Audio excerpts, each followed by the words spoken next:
Both teams stand atop their divisions with their rivals not far behind.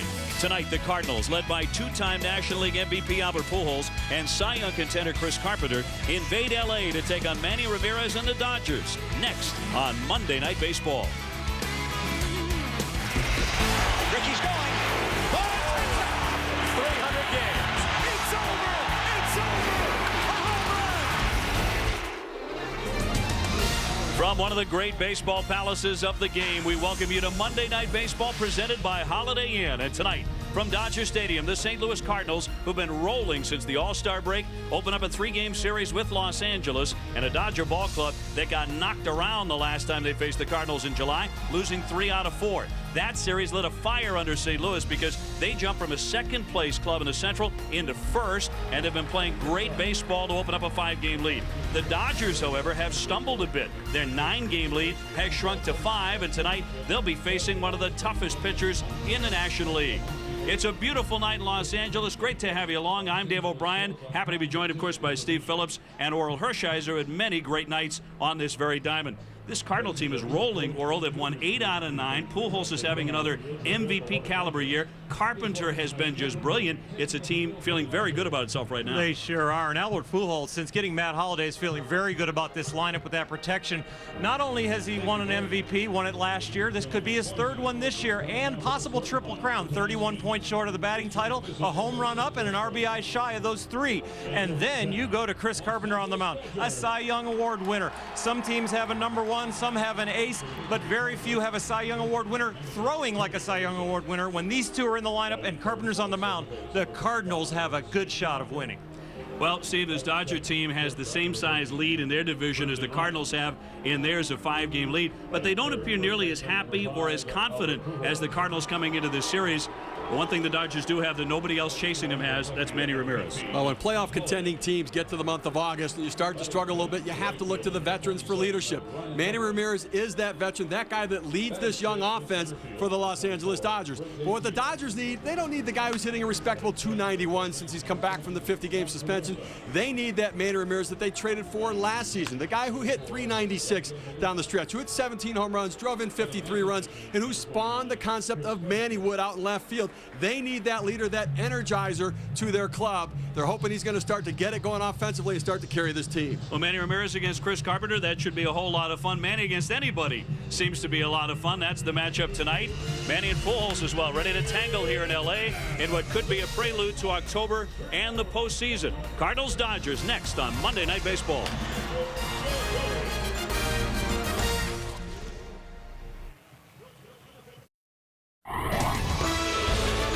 ESPN Monday Night Baseball is presented by Holiday Inn. Stay 8 nights and score 2 MLB tickets. And in part by Mazda's Summer Drive-Off event. Drive off with the best deals of the summer on a fun-to-drive Mazda. And One A Day Men's, the official multivitamin of MLB, specially formulated for men. Oh, we certainly hope we get a break in the weather here in Southern California. We're not sure how they take this night after night. A slice of heaven on a Monday night. It's the Cardinals and the Dodgers from Dodger Stadium.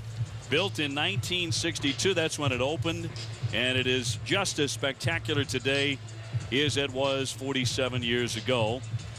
Tony La Russa and his Cardinals coming in. They just swept the Padres on Sunday to make it 8 of their last 9. They are a season-high 15 games over 500 coming to Los Angeles. And since the All-Star break, they're 18-10. They are one of the best teams in the game since they hosted that All-Star game. The Dodgers today going with a right-hander in Charlie Hager, who makes his Dodger debut. Never seriously considered for a major league job, Oral, in spring training. He gets a chance tonight. He's a knuckleball guy for the most part. The Dodgers have burned through plenty of other starters here in mid-August. He was 11-6 at Albuquerque. They figured they'd give him a shot because Billingsley is not healthy enough to go tonight. They moved him back a night. Yeah, Billingsley tweaked his hamstring, has needed an extra day, missed a start, but will be in here tomorrow. But Billingsley pulled his hamstring, and Corotto got hit in a very almost tragic accident with Corotto. But Billingsley tweaked his hamstring. And that was on August 7th. He strained that running out a single against the Braves. Forced to miss his scheduled start last week. And then what you alluded to on Saturday night, Hiroki Kuroda hit on the side of the head above the right ear by a Rusty Ryle line drive.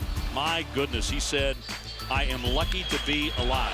I mean, so scary right there. I mean, you're the closest position to the hitter, and the ball comes right back at you. You just could not react quickly enough, and obviously a very scared Dodger team. But the good news is he spent a night in the hospital. He's out, feeling better, and there's a chance he could be back in the rotation very quickly. So Billingsley backed off one night. He is 11-6 coming into this series with a 373 earned run average. Time now for a look at the starting lineup that Hager will face. Brought to you by Jack Daniels.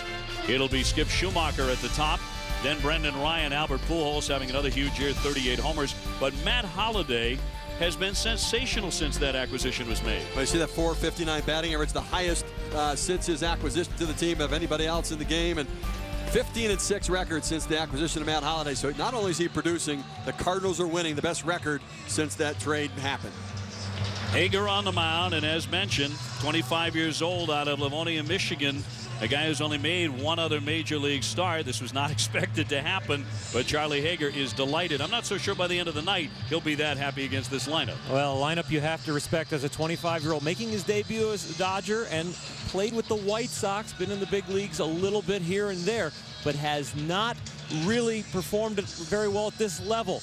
But he throws a knuckleball, the big glove on Brad Ausmus. So he took that back from days when he caught Steve Sparks, it was, I think, back in '04, that glove last used, and Russell Martin looking on, not having to use the big glove. The regular Dodger catcher won't have to get beat up by the knuckleball. All right, we're set for the first pitch. Hager in his Dodger debut. He will also mix in a fastball around 85 to 88 miles an hour and a curveball, and he changes speeds on that knuckleball. We'll see how effectively, though. He studied a lot of tape of Tim Wakefield. He's worked with Charlie Huff. We'll see if it pays off tonight in the big ballpark in L.A. And Schumacher takes the first one in there for a strike. We're underway. We'll see him vary speeds on that knuckleball, and these Cardinals with Schumacher at the top will want to get a good look at it the first time through the order. Very quickly 0-2.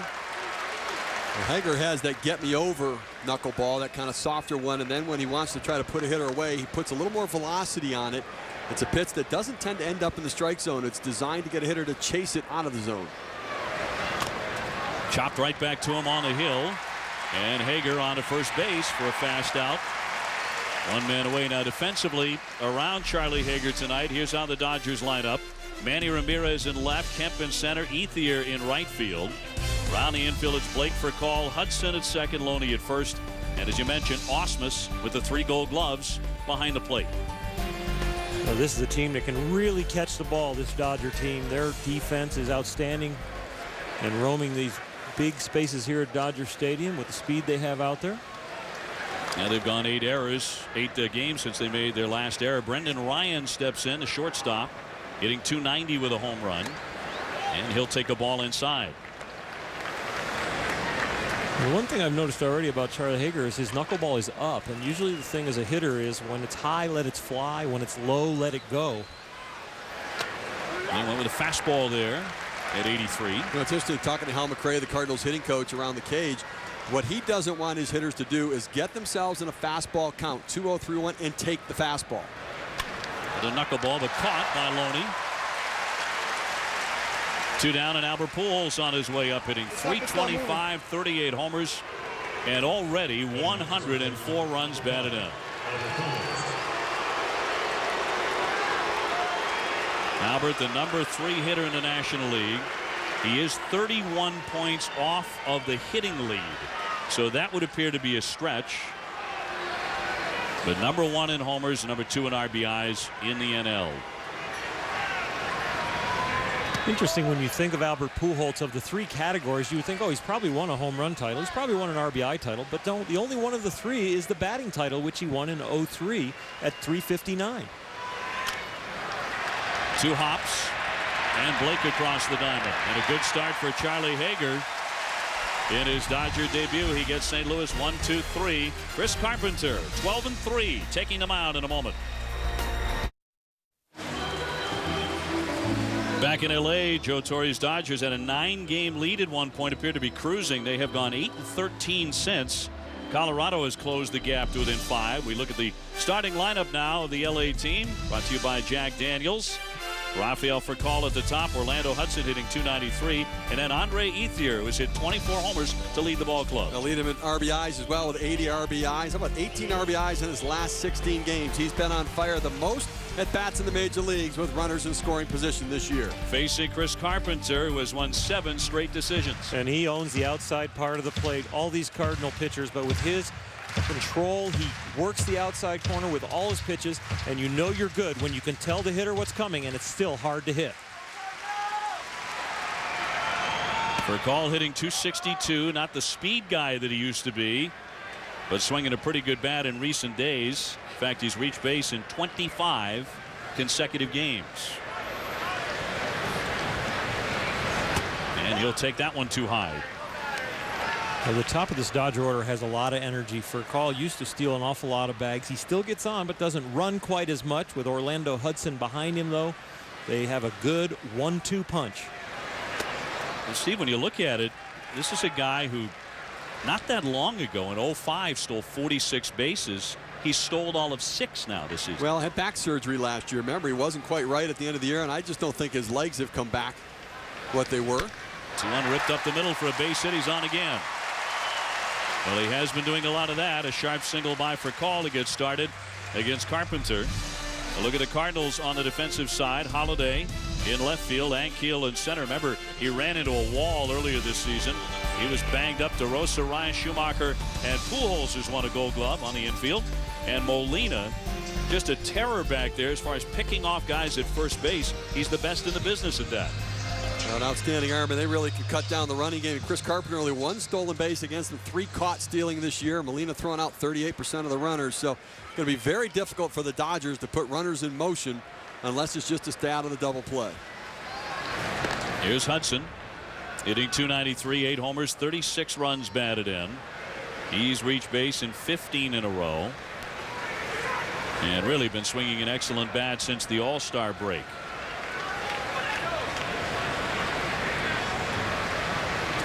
DeRosa creeping in at third against the bunt, which is popped up. Molina right there in the circle will make the catch. So Hudson can't get it down, and Carpenter gets a break. Well, he was trying to bunt for a hit, but he was also trying to position it at the same time, and just really makes a mistake dropping the barrel of the bat. Instead of creating the angle when he squared around to then push it or pull it, he created the angle when the ball approached the plate, and in doing that dropped the head of the bat and popped it up. That'll send up Andre Ethier, the right fielder. Now, the St. Louis pitching staff has induced more double plays than any staff in the major leagues. And it is also, in particular, a starting rotation that is probably undervalued somehow. That one deep into the alley, backing up Holiday. He can't get it. It short hops the wall for Collin to third. They put the brakes on him. It's a double for Ethier. Second and third for the Dodgers on an early attack on Chris Carpenter. Well, last time Chris Carpenter pitched against the Dodgers, he did not have his good stuff. One of the things that Orel talked about is Carpenter keeps the ball away and down in the zone. He's one of the best at that, but a good low ball hitter. Andre Ethier just goes down and gets his fastball. Doesn't try to do too much. He goes to the middle of the field, and that's been a theme and philosophy of the Dodgers around the batting cage today. Don't try to pull the ball against the Cardinals. Go back up the middle, use the big part of the field. And now Carpenter in early trouble gets Manny Ramirez. Second and third, 1 man out. Manny at .314, 13 homers, and 44 runs batted in. Of course, his numbers following the suspension. They do have first base open. I wouldn't be surprised if they walk him right here and face Casey Blake on deck, who could be a good double play man, and that's what we're going to get. So they'll take the bat out of Manny's hand and put him on. The crowd doesn't like it as they continue to gather here at Dodger Stadium. The bases will be loaded for Blake. It's coming up here at Dodger Stadium. Manny bobblehead all night, and the second bobblehead that they're putting out is Manny getting a curtain call, so it won't happen after an intentional walk. That pose.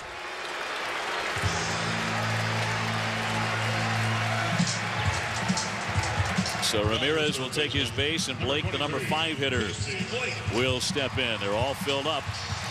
with Fricall at third and Ethier at second and Manny at first.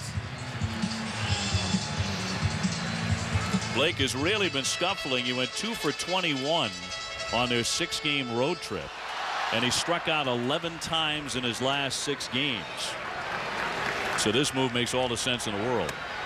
Well, 15th intentional walk to Manny Ramirez this year, and that protection behind him is the thing. Now, you know, first base is open, so that's one reason to do it. The other thing is Ramirez is really the only Dodger hitter who's had any success against Carpenter. 286 average, 2 home runs in his career. Nobody else even hitting that much against Carpenter. Blake 1 for 5 in his career against the right-hander from Exeter, New Hampshire. He misfired there, and he's off early. Well, when he's kept the ball down, they've had some good swings at him, and now he looks like he's trying to kind of overthrow. I would expect him to go sinker away right here and just hope Casey Blake rolls over one, because he needs the strike. The away area is the biggest part of the plate as far as the umpire's eyes are concerned to get a strike. Anything in or up is a little harder. The 2-0 to right field. Ludwig there to get underneath. Plenty deep enough. Here comes Fricall. He is in to score. Throw to third. Got him! Got him at third base and winds up a double play. That run does score. It does count. Fricall beat it. But Ludwig came up gunning. And Ethier is cut down at third base. So it felt like a big inning building for the Dodgers against Carpenter. Winds up with only 1 run on the board. This ball slicing toward the line. Ryan Ludwig does a nice job getting around it, coming up throwing. He didn't even hesitate. He's going to third base to try to get Ethier. An outstanding throw. The tag by DeRosa, and they're out of the inning.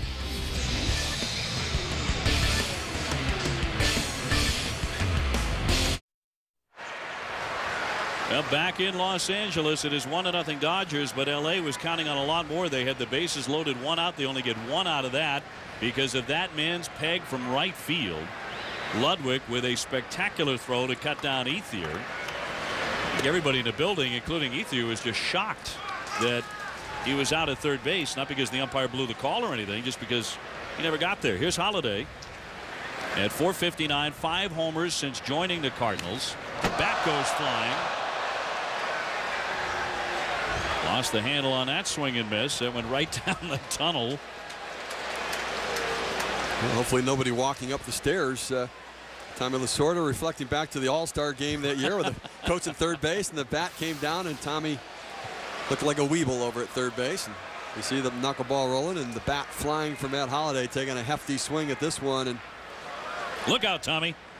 Does that remind you of the All-Star game when you did the flip? Yeah, exactly. He got hit while coaching third base. I'm surprised to see him. I hadn't seen him before the game. He must have just got back from Brooklyn. He was inducted into the Baseball Brooklyn Hall of Fame, I guess. I was asking a bunch of the Dodger people if I could say hi to the old skipper, and they said he's not here. Well, there he is. Congratulations, Tommy. Up and in on Holliday, Ludwig on deck, and then Rick Ankiel. I think he had all of 4 innings for Brooklyn, and he made the Hall of Fame. He kept a lot of those restaurants in business. Here's the 2-2. Big swing by Holliday, really taking some cuts. St. Louis has gone 15-6 since they got him from Oakland.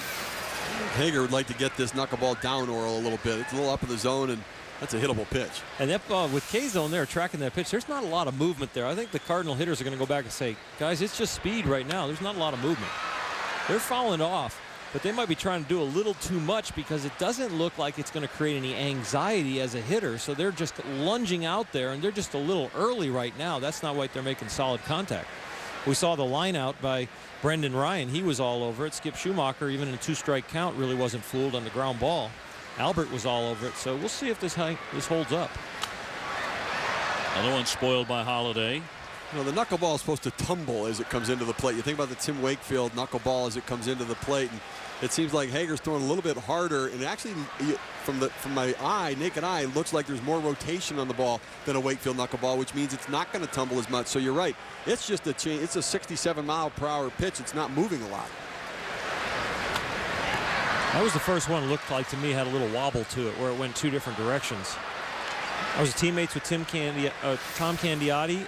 I coached R.A. Dickey, who actually has kind of the repertoire of the knuckleball and the fastball like we have tonight with Charlie, but you can see that ball's got some rotation on it. Outstanding knuckleball has anywhere from a half to one rotation. Ninth pitch of the at-bat popped him up. Hudson out, Ethier in. Hudson says he wants it. Well, he has retired the first 4 in a row. Let's go back to Ryan Ludwig's tremendous throw to end the inning. Well, I like how he moved around the ball right there. The ball's kind of tailing toward the line. He moved around it, and he knew he was going to go to third base. The quick transfer from the glove to the throwing hand. And Andre Ethier looks like his leg might have gotten in as Mark DeRosa's tag goes up at the belt or at the kneecap. Bang, bang play, but Adrian Johnson, the third base umpire, right on top of it and bangs him out.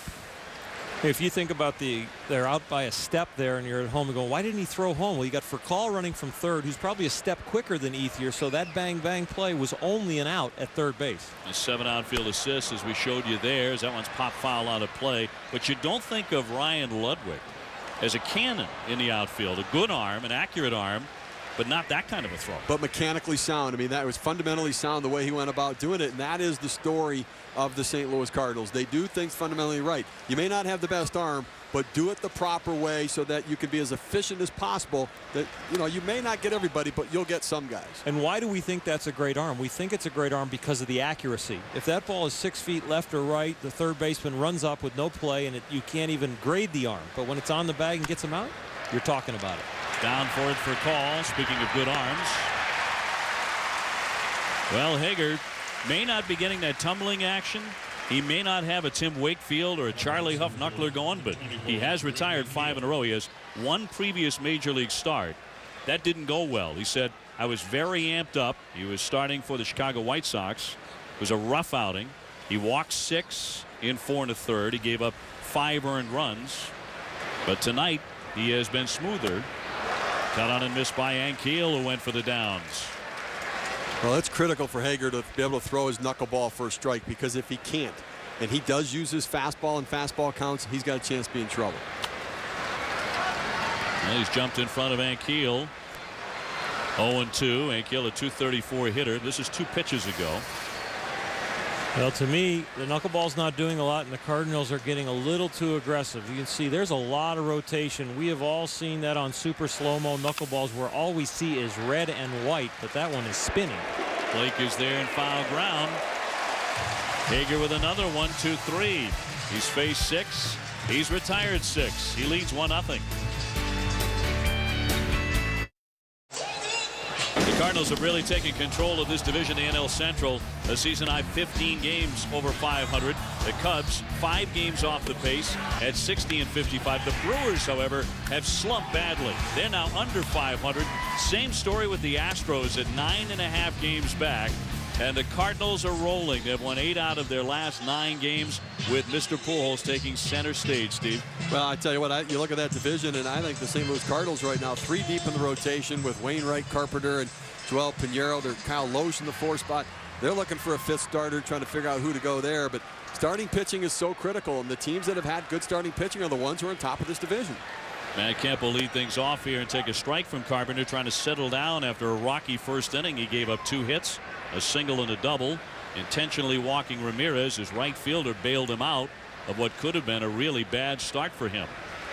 It's only the 5th time this season, Oral, that he's allowed a run in the first inning. Yeah, he usually breaks on top against the opposing pitcher and nails people down. Right now, to me, he looks like he's got a little bit of a tired arm. He doesn't look like his pitches are very snapping or as accurate as normal.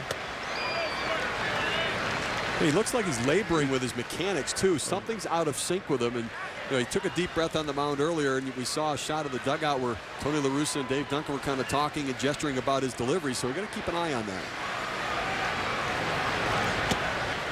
And missed down low, and he's fallen behind again. 3-1.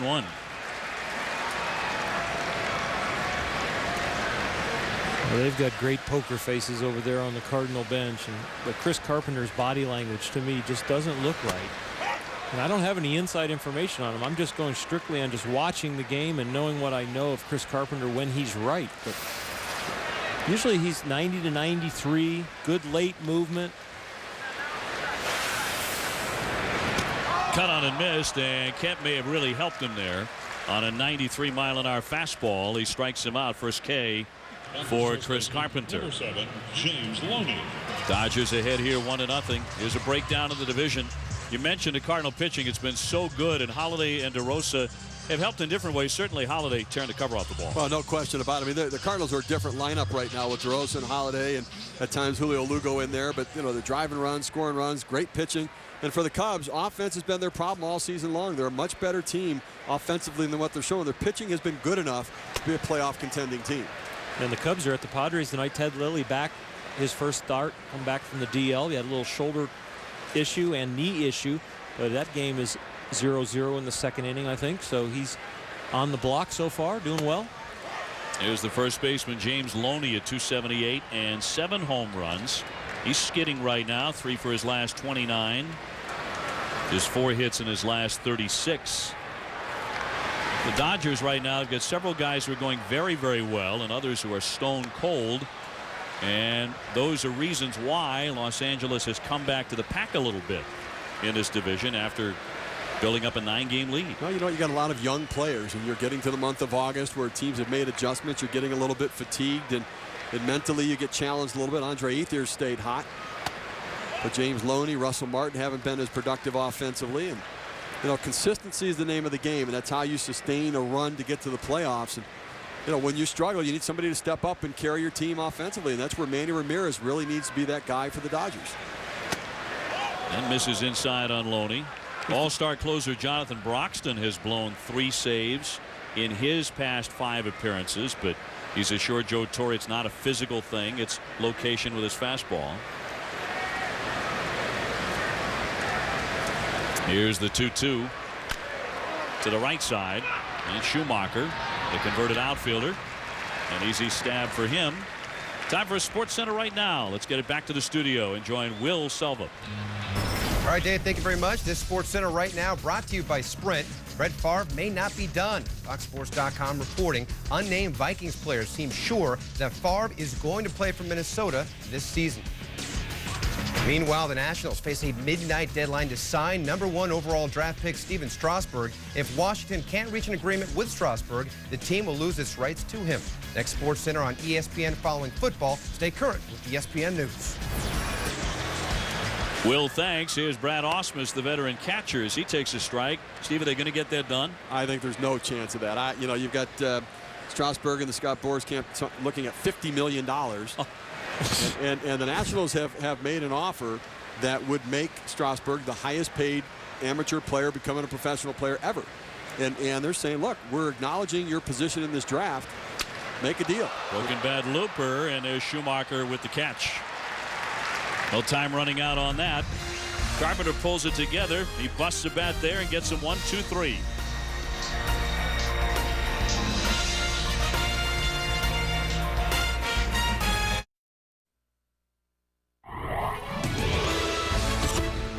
ESPN Monday Night Baseball, presented by Holiday Inn, brought to you by Frost Brewed Coors Light, the world's most refreshing beer, and Lexus, who invites you to the Lexus Golden Opportunity Sales Event. Hurry in September 7th.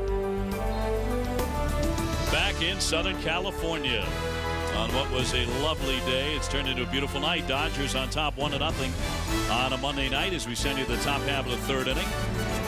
Dave O'Brien alongside Oral Hershiser and Steve Phillips. Interesting story developing here. The right-hander Charlie Hager making his Dodger debut. The knuckleballer has retired 6 in a row to start his night. DeRosa, who was acquired in June, will take the first one in for a strike. Hager spent 2 seasons pitching mop-up duty in rookie ball in Arizona back in 2003, and then he went home to Michigan. He enrolled at tiny Madonna University to help his brother coach the baseball team. He played on the golf team. He actually thought about trying to make it on the PGA Tour. Did he hold up? That's a swing and a miss. He went, according to home plate ump Brian Gorman, but it's not exactly the fast track to Dodger Stadium, is it? He figured out that he was not going to make it that way, so he decided to come back. He called the White Sox that drafted him and said, would you take me back? And the White Sox did. In there for strike 3 to get DeRosa caught admiring the pitch. Well, Charlie Hager's having success so far. The Cardinals do not have a hit, but they are out in front, and he is up on most of them. That last pitch that he struck out Mark DeRosa was a good one down in the strike zone, but these knuckleballs aren't moving a lot, and they're up in the strike zone. And the thing I'm noticing the most is the Cardinals are making contact out in front of the plate. They need to try and take him to the opposite field, and I think they would find some success. Here's Yadier Molina hitting .294 with 5 home runs, the all-star catcher. And he falls behind 0-1. Molina tied yesterday's dramatic come-from-behind win over San Diego with a 9th inning single. Well, we've seen a lot of swings like that already, Steve. Well, the knuckleball's starting to tumble a little bit more for him. I think that he's got some of the jitters out. He's not overthrowing it, and he's letting it move a little bit for him now. And he didn't get as many swings and misses. The only one I remember from the first couple innings was Rick Ankiel getting it, but now it looks like some of these right-handed hitters are out in front, swinging over the top of it. Holiday took a lot of big hacks, fouled a lot of pitches off. Yeah, they're talking about it over there. Rick Ankiel trying to give it up. He's kind of shaking his head, maybe like, it's not that good a one. But I'll tell you what, when the nerves come around, like Steve said, and can you imagine being amped up and having all the adrenaline rushing through your body, your Dodger debut, your second start in the big leagues, and being a knuckleballer? You're on ESPN. With Steve Phillips. Down he goes. Molina fans, back-to-back strikeouts by Charlie Hager. That one had a little cutting action to it, it looked like. We see this from Tim Wakefield every once in a while where it looks like it's a knuckleball, but it'll tumble away from the hitter. You see that ball have a little break at the end, and you see Molina, that ball's beyond his bat. It's not above or below, it's beyond the extension of his bat, cutting away from him. The late Bobby Mercer had the great line about facing Phil Niekro's knuckleball. He said, it's like trying to hit him. It's like trying to eat Jell-O with chopsticks. The perfect line. Well, the interesting thing about that strikeout pitch to Molina was that was the least amount of spin we saw on one of his knuckleballs, and it was the most break that we've seen, the most drastic break that actually got that darting action that we're used to when you see a very successful knuckleballer. Carpenter looks at a strike. Chris at 125. No homers, 1 run batted in. 6'6", out of the prettiest state in our union, New Hampshire. And is fouled back out of play. Really, it is. It is. Really? I was surprised that nobody reacted to that. You guys have obviously never been to the Granite State. Well, are you speaking from personal knowledge there? Or? This happens to be my home, yes. Yeah. You don't say. You trying to raise real estate values in the area or something, or what's going on? You got investment homes there? Properties are for sale. The most beautiful places in the world. Nothing to do with that comment, but a little Chamber of Commerce discussion here. It is. It's an absolutely gorgeous state. Wherever you guys are from, I'm sure comes in second and third. Off the bag, that's a fair ball. It caroms down the left field line, and wouldn't you know, Chris Carpenter would be the first man to reach against the knuckleballer Hager. A base hit. Well, right about now, the Cardinal pitchers on the bench are joking in the lineup about put 9 pitchers in the lineup. We'll hit them. You guys can't hit this thing. But stays right on it. That knuckleball ends up in the middle of the plate, and those short, quick, compact pitcher swings sometimes work out against the butterfly. Well, it is a much shorter swing for Carpenter. He's the guy that just kind of takes the bat head to the ball. And listen, there may be something to that with a knuckleball pitcher on the mound. So that'll bring up the leadoff man, Skip Schumacher, who grounded back to the pitcher in the first inning. It's that one through the hole for a base hit by the lunging Blake. Back-to-back singles, and the Cardinals are trying to start something here with 2 out in the third inning. I don't know how this inning is going to end up, but I'll tell you, the Cardinal hitters are talking about the knuckleball and what it did for them, what it did on their pitch, and I'm telling you, they're telling each other, don't really overestimate this thing. Don't anticipate a lot of movement. Just stay back and wait on it, and he's been leaving it up. So if we can just be patient, the mystery of the pitcher is now gone in the second time around, and we will see how it affects the Cardinal hitters. Brendan Ryan 0 for 1. He lined out to the first baseman Loney in the first inning. Ryan, a shortstop, 2 on, 2 out, 1-0 Los Angeles here in the third. Ryan's kind of old school. He's like back to the 70s. He's got the mustache, the socks working, and the wristbands. He's got the bike chain around the neck, too, I think. He was on base in their win yesterday 4 times. Up the middle. Diving play for Cole. and got the out at second base. What a play by Rafael Furcal. A diving stab and gets the force play. And he really bails out Hager as they were starting to reach him. How about reaching that one? Furcal with a dandy.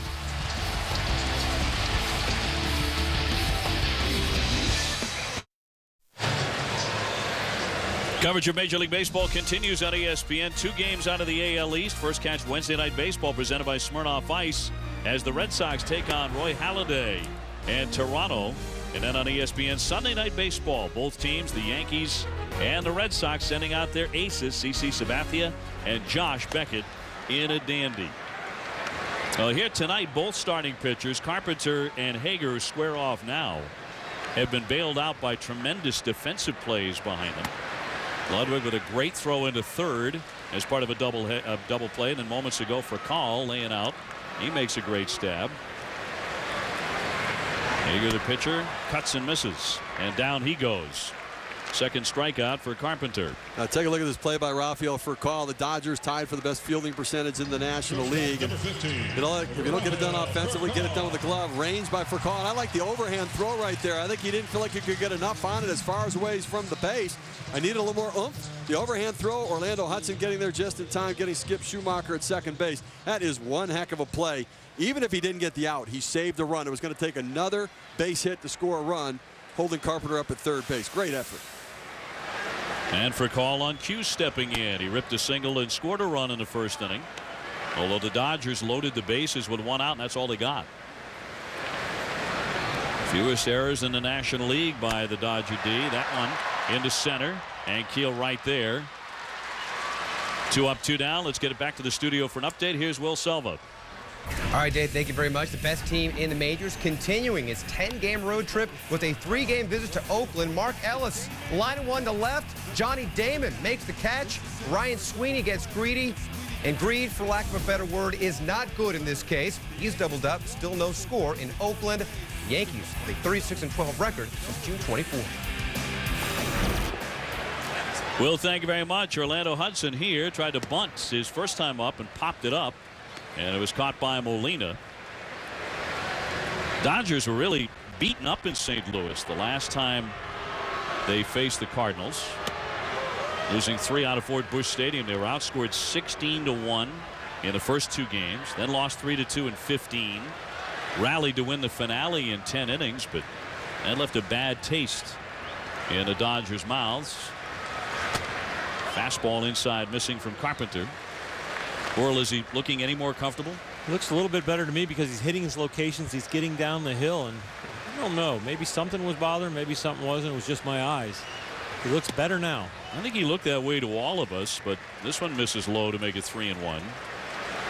You know, Carpenter had a kind of a nerve palsy in the back of his shoulder a couple years ago, which caused him to miss time. The nerve kind of shut down on him. He's changed his exercise routine to try to protect that from happening again. Schumacher with the stop, and Carpenter gets them in order. Back-to-back 1-2-3s. The Cardinals turn to their big bat, Albert Pujols, when we come back. Welcome back to Monday Night Baseball, presented by Holiday Inn from Dodger Stadium in L.A. It's the Cardinals and the Dodgers on a perfect night for a baseball battle. 1-0 in Los Angeles, getting that run in the very first inning. But here's Albert Pujols, who can tie it in a heartbeat. He's hit 38 homers. He was the first man in the majors to reach 100 RBIs this season. His 9th straight season of 100 runs batted in. There it goes. Deep left. Kiss it goodbye. We are tied. Number 39.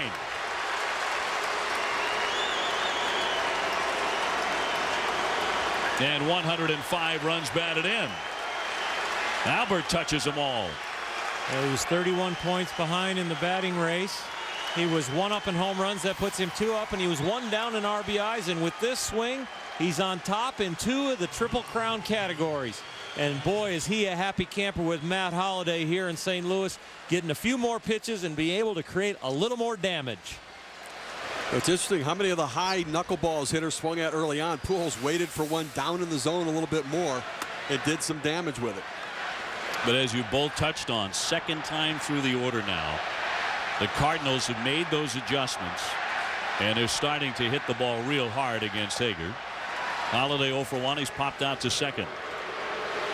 And Matt Holliday kind of overswinging a little bit, pulling off that one. I think he's got to think about going to right center field, stay on that ball a little bit, and react to it inside and open up. But if it's out over the plate, drive it to right center field. Got a piece to foul it away. 1-2. See the way they're defending him there, playing a little bit to pull in center, just a little bit off center, mostly straight away. Is because you can't command the knuckleball to hit a location, it's hard to defend to a location. Pujols, maybe some hitting tips for DeRosa on a knuckleball. Backing up at third, Blake, a long throw. Holiday now 0 for 2. He hasn't had many hitless ball games as a member of the St. Louis Cardinals. Albert, by the way, is now 9 at bats away from 5,000 career at bats. And he has 744 extra base hits. Exactly how many Ted Williams had at 5,000. He had that many coming into tonight. So he's gone by Ted Williams in extra base hits within 5,000 at bats. Ludwig grounds out, 2 away. You know, the body language that Albert is using on the bench right there about what his intentions were of where he was going to hit it. He was intending to hit that ball to the big part of the field to right center, and he told that to Mark DeRosa. He told that to one of the other hitters on the bench. He said the ball ended up in left field, but my intention was to hit it to right center, and that kept me on the ball and through the ball, and he's been schooling the right-handed hitters ever since that at bat. Rip but foul by Rick Ankiel, who is 0 for 1. So in other words, he didn't really do anything he wanted to do, and it went out of the ballpark. Right.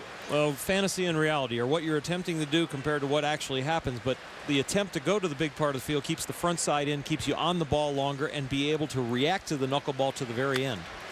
A little pop up on the infield. Hudson will put it away. So Hager recovers after Albert finds the bleachers. Pujols having another MVP kind of a season. A monster. 39 home runs for him. This week on E60, exclusive access to the electrifying wide receiver of the Arizona Cardinals, Larry Fitzgerald. What was supposed to be practice and picture day became a parent's worst nightmare. The story of an 11-year-old little leaguer in New York. His coaches called him a miracle. And forget switch hitters, the Yankees have living history, a switch pitcher on E60 Tuesday at 7 o'clock Eastern time. Bottom half of the 4th inning, Andre Ethier 1 for 1 with a double, also gunned down at third base, and a terrific throw by Ludwig from right field and the first inning. He had 4 hits, including a home run yesterday against Arizona. Ethier, a very intense player. Joe Torre calls Ethier a contradiction. He says when you see him with kids and you see him with fans, he's wonderful, he's warm, he's friendly, and then all of a sudden he turns into that person. Ground ball to short, and Ryan will get him at first on a close play. Torrey says he reminds him of Paul O'Neill from his Yankee days. Tremendous compliment. That's fiery. I mean, that's a guy with a lot of attitude and a lot of fire for the game and some anger. He plays with some anger, and they hope that that kind of tempers because they think that it limits a little bit what he can do as a player. And right now what he's doing as a player is pretty special. Manny Ramirez. He took an intentional walk in the first inning. That loaded up the bases, and that play wound up really paying off for Tony La Russa. He only got 1 run out of a bases loaded 1-out situation. Well, they are playing deep, man. He doesn't get out of the box real well, and Ryan at short is way out there in the grass. Flared foul by Ramirez. Casey Blake on deck. Even as deep as he's playing at shortstop, Brendan Ryan, I would bet once he gets out there that he's going to charge every single ground ball, that he will not catch a ball in the grass unless he goes really deep to his left. But if he's going to catch the ball in front of him at any kind of time coming towards first base, he's a hard charger. It was interesting around the batting cage today. Manny Ramirez took a swing and pulled one deep down the left field line foul into the stands, and Matt Kemp yelled, "Don't pull the ball, don't pull the ball, hit it the other way." And James Loney and Andre Ethier around the cage saying, go the other way, go back up the middle. And so Manny then changed his approach during batting practice. And it was the young guys coaching the veteran and got him back on track. And Matt Kemp said, that's where all the money is. And Manny said, I know that's where all the money is. As he started driving the ball out there, and he said, that's why I have 5 mansions. And Kemp said, that's why you have a Ferrari. And Manny was chirping around the cage, but it was interesting to me that the stuff that was often told to the young players, they're now sharing to the veteran. Oh, he took a swing and dribbled it foul. He certainly wasn't cheated there. 2-2. It's a little different than a year ago when he was here schooling them and showing them the work ethic, and now shows the confidence that the young guys are starting to blossom here with the Dodgers, that the talent is not only on the field but actually is going to be part of the winning ways. Manny 15th on baseball's all-time home run list with 540, 8 away from Mike Schmidt. Pops that one down the right field line. That's going to twist off into the stands. Still 2-2.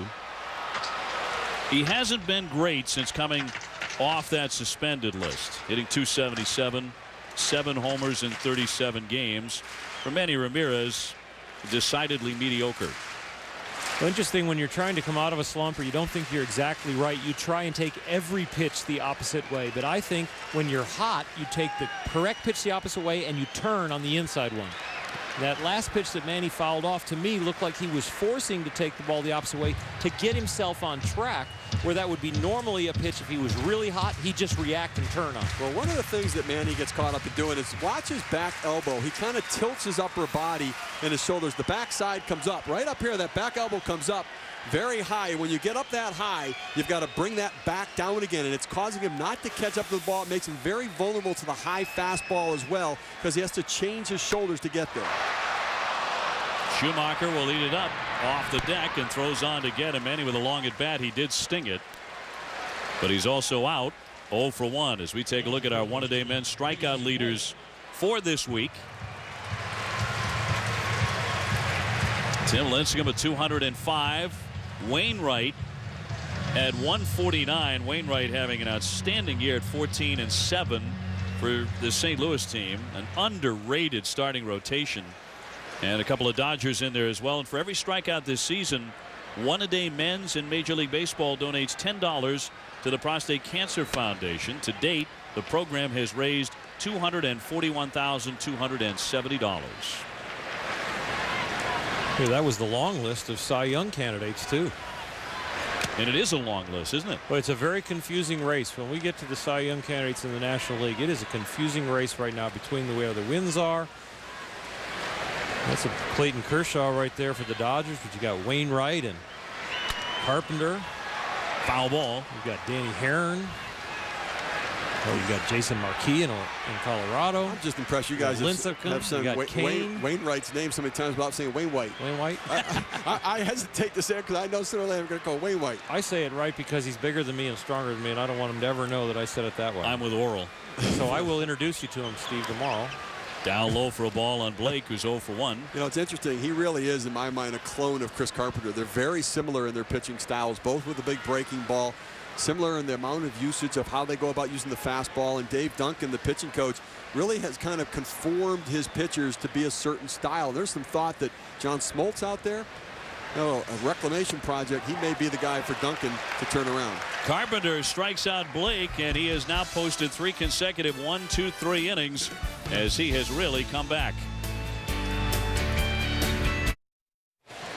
Yeah, we're talking Cy Young here in Los Angeles at Dodger Stadium. A lot of contenders. The guy on the mound tonight, Chris Carpenter, #1. Adam Wainwright, a big-time contender. His teammate, Josh Johnson, down there with the Marlins. And I'll tell you what, in San Francisco on the West Coast, also Matt Cain and Tim Lincecum.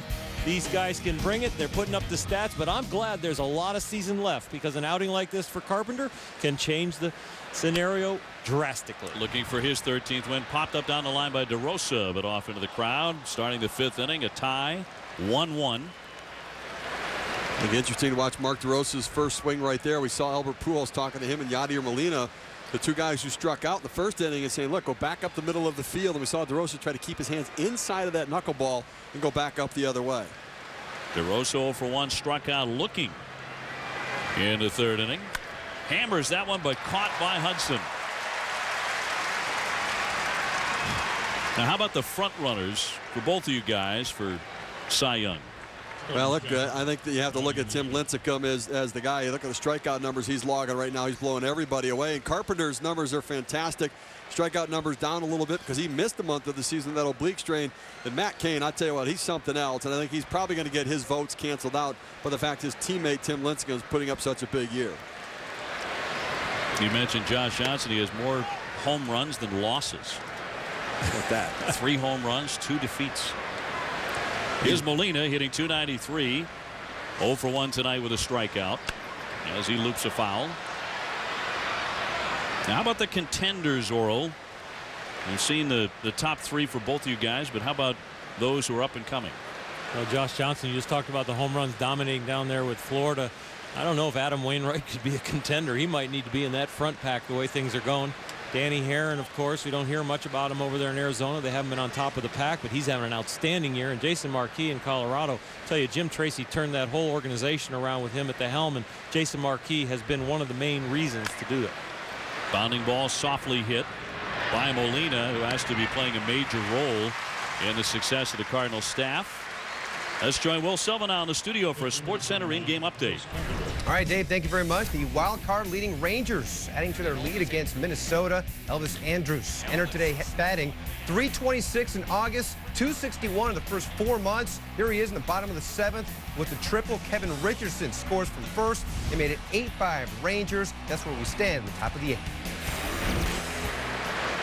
8th. The Rangers just rolling right now after taking 2 out of 3 from the Red Sox. Carpenter will be a fast out on 1 pitch. 1-2-3 they go. Both of these guys are rolling, and we're tied 1-1 in L.A.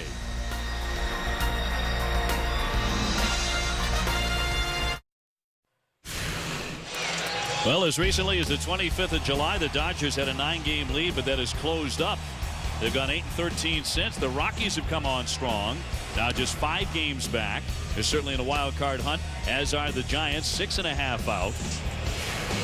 Right now, Torrey and the Dodgers leading the division by 5, and they're tied up on a Monday night with the St. Louis Cardinals, who also have a 5-game lead in their division in the Central. It's 1-1. Here's Matt Kemp, 0 for 1 with a strikeout. Kemp batted first yesterday for the first time this season, batting 6th in this one. Steve, he's batted in 8 different slots in their batting order. He's hit everywhere except third. Well, that versatility really goes a long way for a manager because, you know, Matt Kemp's a guy who get on base, he can steal a base. He has some power, so it gives you kind of the middle of the lineup. And, you know, when you want to give somebody a day off, to have a guy who could do so many different things to help, it's a real value. Mark DeRosa is kind of that guy for the Cardinals. Kevin Youkilis is that kind of guy for the Boston Red Sox. That versatility in the National League is a manager's best friend when you're resting players and making double switches and moving guys around. Both offensive and defensive versatility is important. 17 homers, 76 RBIs, hitting .311 coming into tonight. He cuts through that one. By the way, no player in the majors has batted in all 9 slots in the order this season. Not yet. And you could do that if you're a Cardinal, because Tony La Russa will bat his pitcher 8th sometimes and get that extra leadoff hitter in the 9 hole. Well, Joe Torre's done that a couple times this year as well. And when he had Juan Pierre and Furcal and Hudson all in the same lineup, he'd bat his pitcher 8th and put Juan Pierre in the 9th spot in the lineup. So Joe Torre taking something out of Tony La Russa. But, you know, Tony La Russa is a pioneer in this game. I mean, the way bullpens are used now, La Russa is one of the first guys to do it. The way that the infield plays back with a man at third base and charges in as the pitch is going to the plate is a Tony La Russa kind of invention. The way the first baseman holds the runner not on the bag but kind of off the base a little bit. You know, Tony La Russa is a guy who's so thoughtful about the game, and he's really made changes to the way the game's managed now. And the original topic was the topic about, you know, batting the pitcher, you know, 8th instead of 9th. And now that, you know, you see the good friends and they talk baseball, they don't only talk like this on the field, but they call each other on the phone and stuff. Earlier tonight around the batting cage, Kemp strokes that one down the line. An extra base hit. It'll be up against the wall. He's into second base, standing up. And the Dodgers with a good start to their 5th inning. A 2-base hit from Matt Kemp. Looked like a high breaking ball, kind of a level ball that didn't bite very much. Matt Cain put a nice level swing on it. You see the high breaking ball just kind of up there in your eyes.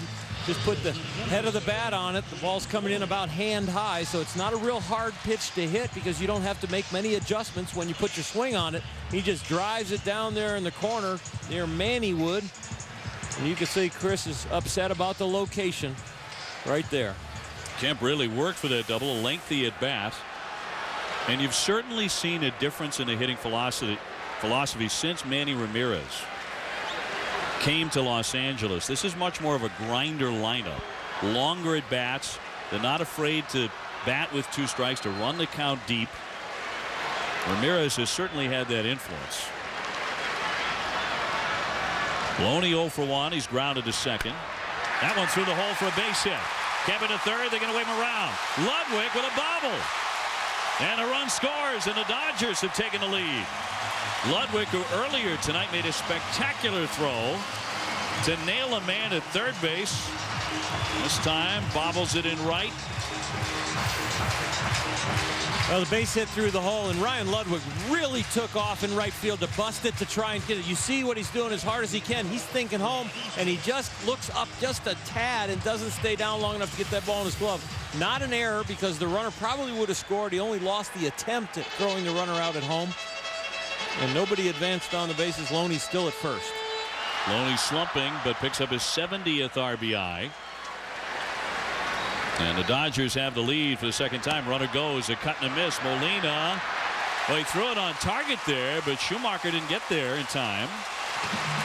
Well, I really think that's how you have to steal against Chris Carpenter. If they're thinking you're a base stealer, then they're going to hold you on base. You know, James Loney doesn't have great speed. He's not a base stealer.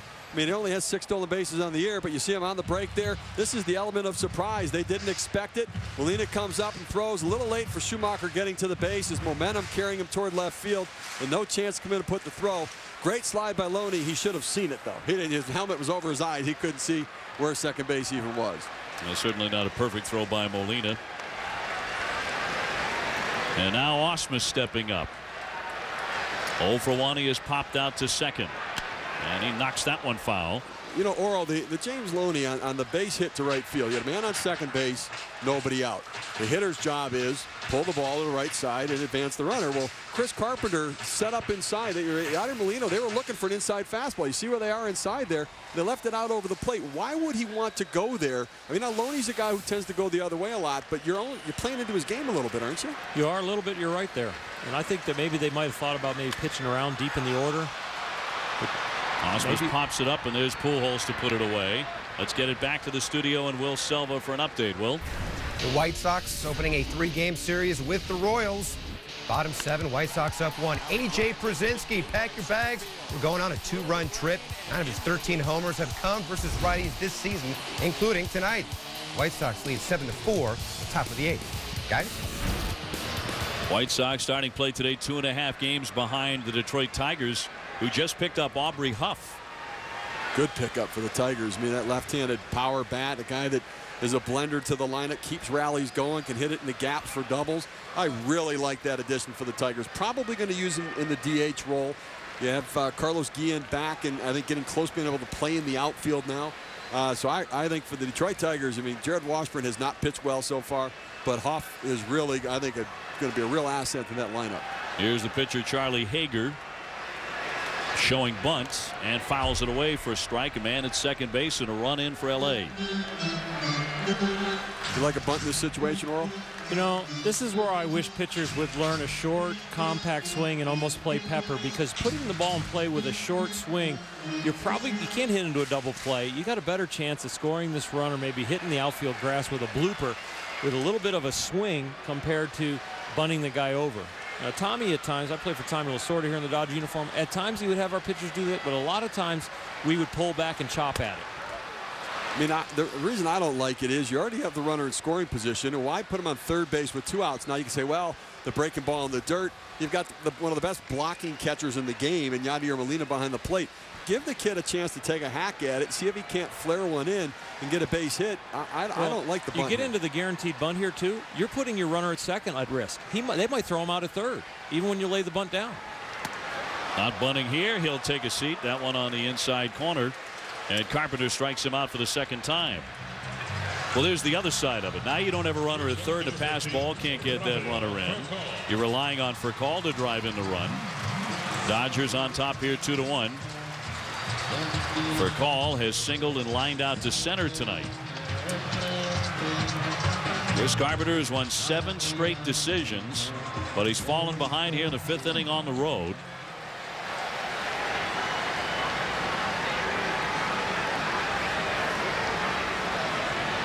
Furcal now 4 for 13 against this pitcher. Play on. A runner, Loney, will dive in safe. James Loney looks like he needs a chin strap for his helmet. He stole second base, and the helmet went over his eyes. He dove back in there, and the helmet hopped up over his head and blocked his line of sight.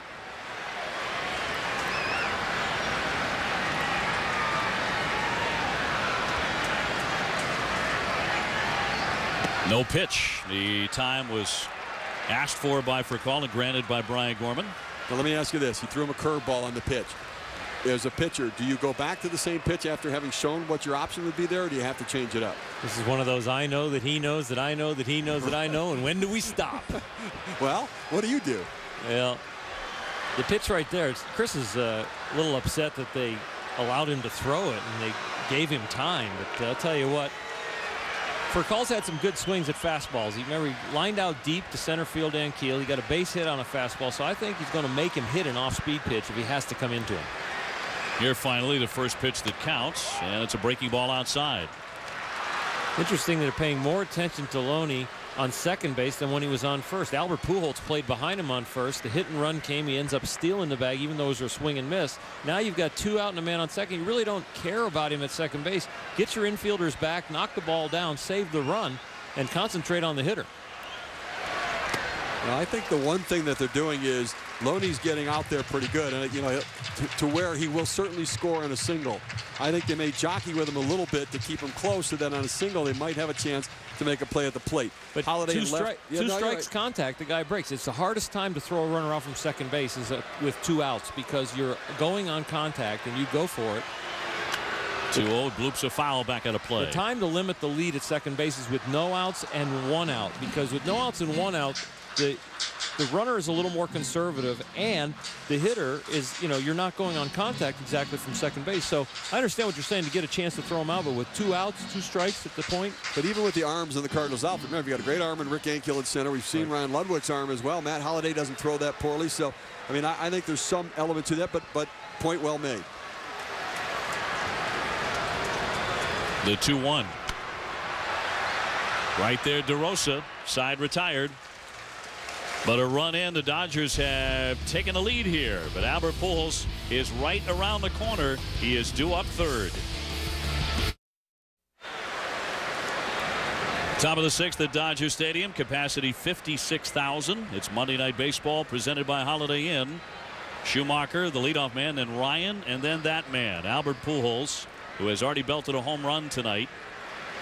Cardinals may need another one to down 2-1. Charlie Hager, the knuckleballer, who may have overperformed already to pitch into the 6th inning. Second big league start, Dodger debut, and he is throwing the ball well. He's had the Cardinals out in front, the change of speed in the knuckleball, and also, you know what, as he's relaxed, Steve made a good point that the ball's starting to move a little bit more for him. Well, the Cardinals are also a team that likes to swing. They see the 2nd fewest pitches per plate appearance of any team in the major leagues. I think with knuckleballer, you have to wait him out a little bit. That high knuckleball right there, that will be there later in the at-bat. Why don't you wait for one that's a little bit better, take a pitch. You can always swing at that high knuckleball that's, you have to fight off a little bit because it's not that overpowering pitch. So wait it out, be a little bit more patient. Hager has not walked anybody. It's huge for him. Laced foul down the line. Just to add that, by waiting a little bit, it allows the ball to travel deeper into the zone to allow you to go back up the middle with it as well and not roll over and try to pull the ball. I thought you made a good point earlier about Albert Pujols talking to the hitters about staying inside the ball and leading more with the hands and the butt end of the bat, because then you're still in control of the barrel for the very end. Hit weakly to first, to his right, Loney. He'll take it himself. Schumacher now 1 for 3 on the night. 1 man gone. Go beyond this summer. Please join Major League Baseball and the people all-stars among us in your community by signing up to volunteer at MLBGoBeyond.com. One out, Brendan Ryan on the way up. He's gone 0 for 2. Trying to get on for Albert.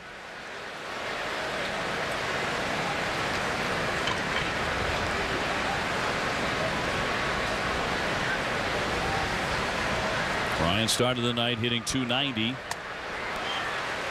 And he will take ball 1.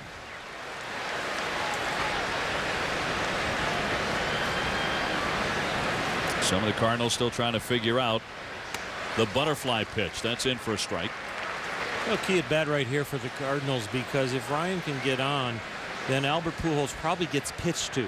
But Matt Holliday behind him, yes, there's a presence, but Matt Holliday's 0 for 2 with a pop up to second and a ground ball to third. Albert's got the home run, so he can be pitched to a lot more carefully if nobody's on. Hager in the White Sox organization a few years ago said he studied a lot of tape of Tim Wakefield, and he worked with Charlie Huff in spring training. Huff called him the best knuckleballer he'd seen since Tim Wakefield. Sharply hit, but backing up Hudson. The short-handed Dodgers have 2 quick outs. Well, we talked about the mystery in the first at bat. Albert Pujols grounds out on a knuckleball away, but the second bat, after understanding what it does and taking an approach to go to right field, staying on the ball long enough to crush it to left field. Career home run number 358, bringing him even with Yogi Berra all-time in home runs. Albert is also grounded to third. He'll lay off the first one high for a ball. But a Yogiism about Pujols. He's a big clog in their machine instead of. He's anything but. He's anything but clogging the machine. I always thought that record would stand until it was broken. Nobody goes to that place anymore. It's too crowded. Okay, guys, that's enough. All right. You know, Oral, you can observe a lot just by watching. Okay. We're loaded with Yogiisms. Aflac.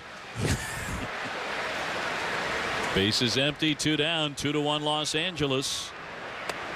That's a strike. Pujols didn't think so. He thought it was up, and he lets the home plate ump Gorman know. Well, let's see what K-Zone thinks. We've got 2 opinions and it's one on the vote. Here's the thing. Charlie Hager may regret the day that pitch was called a strike. Yeah, because here comes the 3-1. Oh, Albert had a cut. 3-2 as he fouled it back. Not only was it called a strike, he's mad. Now you got Albert Pujols mad now that he didn't take a walk. That makes him a bigger clog. Whoa.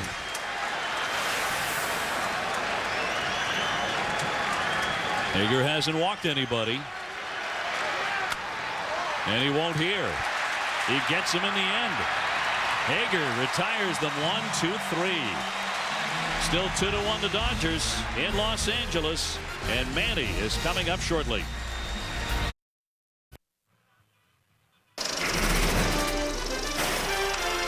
Fly ball center field.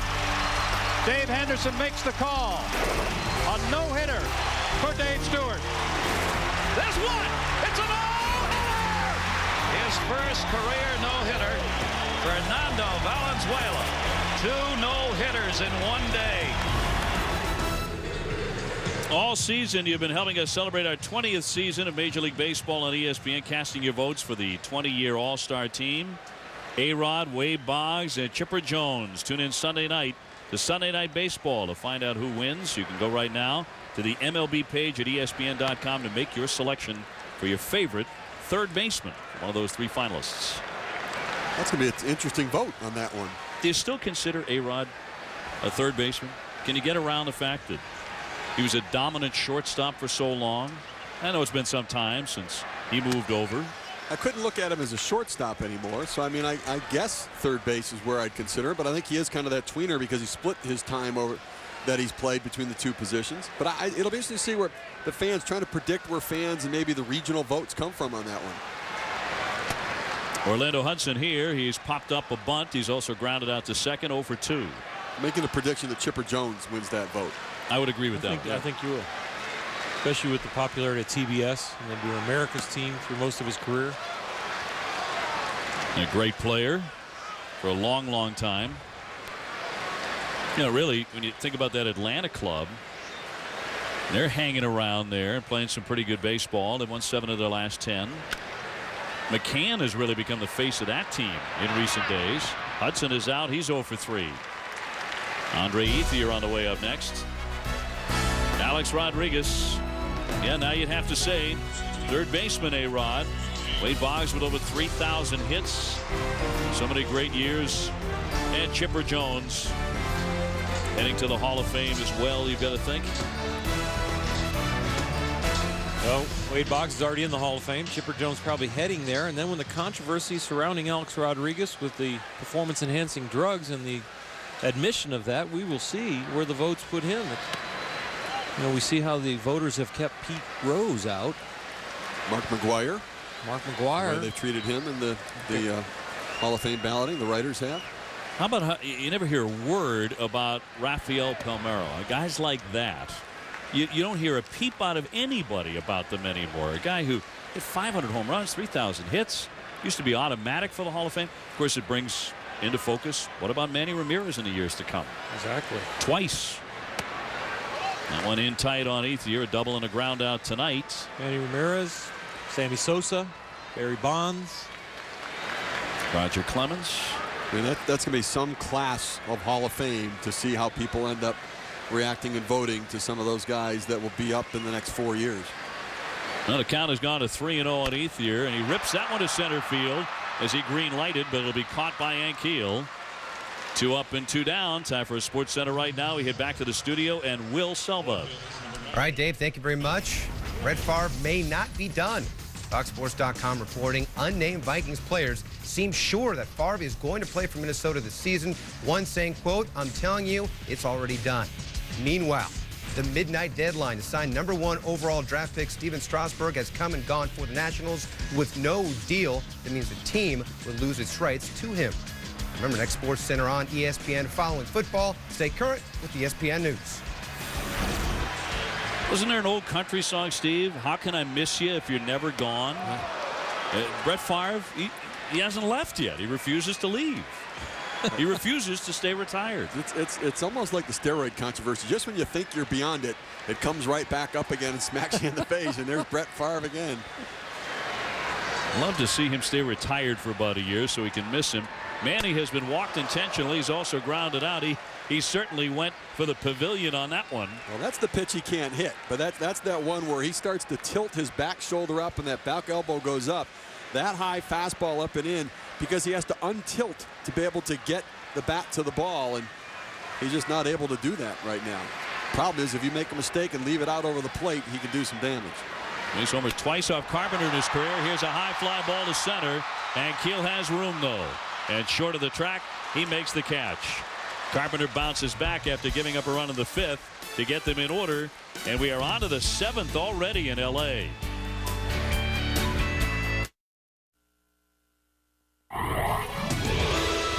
ESPN Monday Night Baseball, presented by Holiday Inn. Brought to you by Dunkin' Donuts. America runs on Dunkin'. Toyota, moving forward.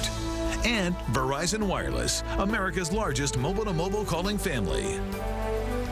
Welcome back to Southern California. Matt Holliday leading off the 7th inning in a game that has moved at a very brisk pace.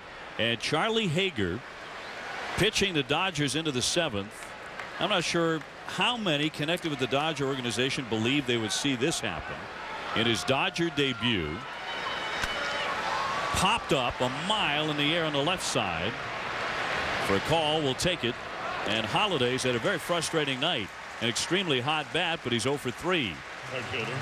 This week on E60, exclusive access with Arizona Cardinals electrifying wide receiver Larry Fitzgerald on a quest to become the best receiver in football. The extraordinary story of an 11-year-old little leaguer in New York whose coaches called him a miracle.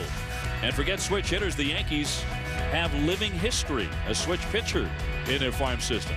E60 presented by Ford, ESPN Tuesday at 7 Eastern. And the batter will be struck by the pitch. Ludwig could not get out of the way, although I'm not sure he felt it. 74 miles an hour. Well, the one thing I was looking for with the Cardinals was in a one-run game against a knuckleballer, the ball's kind of floating up there, not to trying to do it all by yourself, but when you get hit, that sets the table. You don't have to worry about trying to overswing. looked like to me Matt Holliday's frustration from his pop-up is that it looks too good and they're swinging too hard.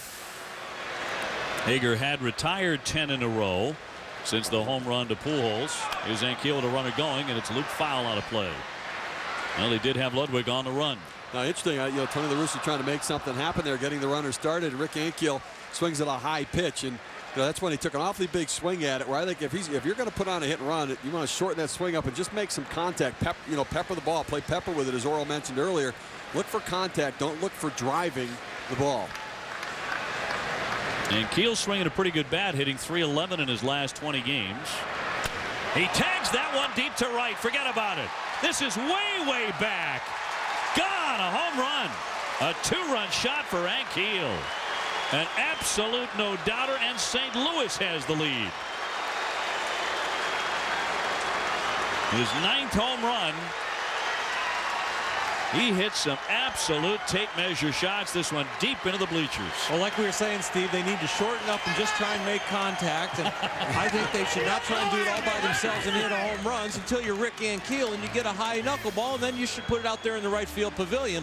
And right there, he's got one on the outer half, gets the barrel on it, and he knew right away. But that's a lower knuckleball than all the other ones they've been swinging at. They've been swinging at pitches at the top of K-zone.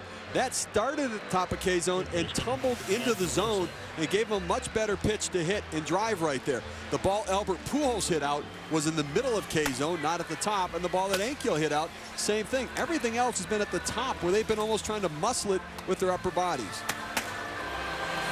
Now Joe Torre's going to get his bullpen going. It's 360 to the wall there as the pavilion starts in right field. This was many rows up into the stands. So a monster clout by Ankiel. And we'll see if Hager can bounce back. He's allowed 2 long home runs tonight. It just kept sailing and sailing. And gone for Ankiel. And gone goes the Dodger lead. Here's DeRosa. He has struck out and lined out 0 for 2. Only 4 hits aside tonight, so the pitching has been outstanding. Well, Chris Carpenter has limited the damage. The Dodger defense has limited the damage with Rafael Furcal, Ryan Ludwig in right field. A great throw that has cut down a run.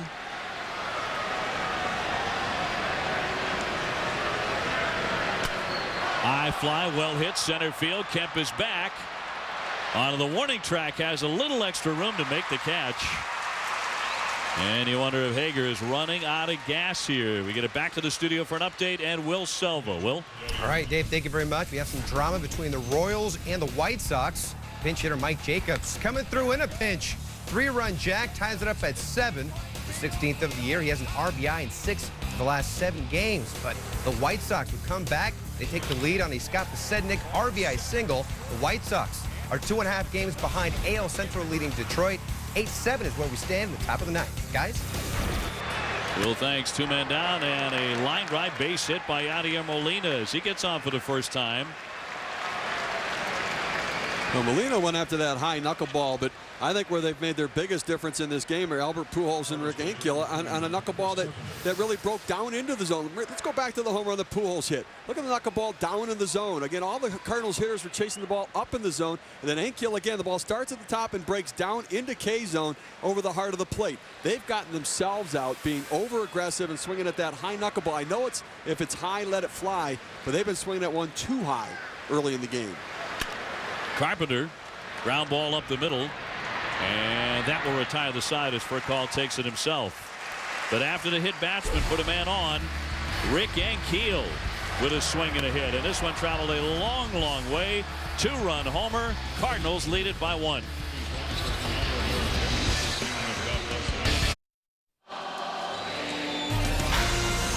We welcome you back to Monday Night Baseball, presented by Holiday Inn from gorgeous Dodger Stadium here in Los Angeles. The St. Louis Cardinals have just blasted their way back into the lead. A 3-2 advantage over the Dodgers.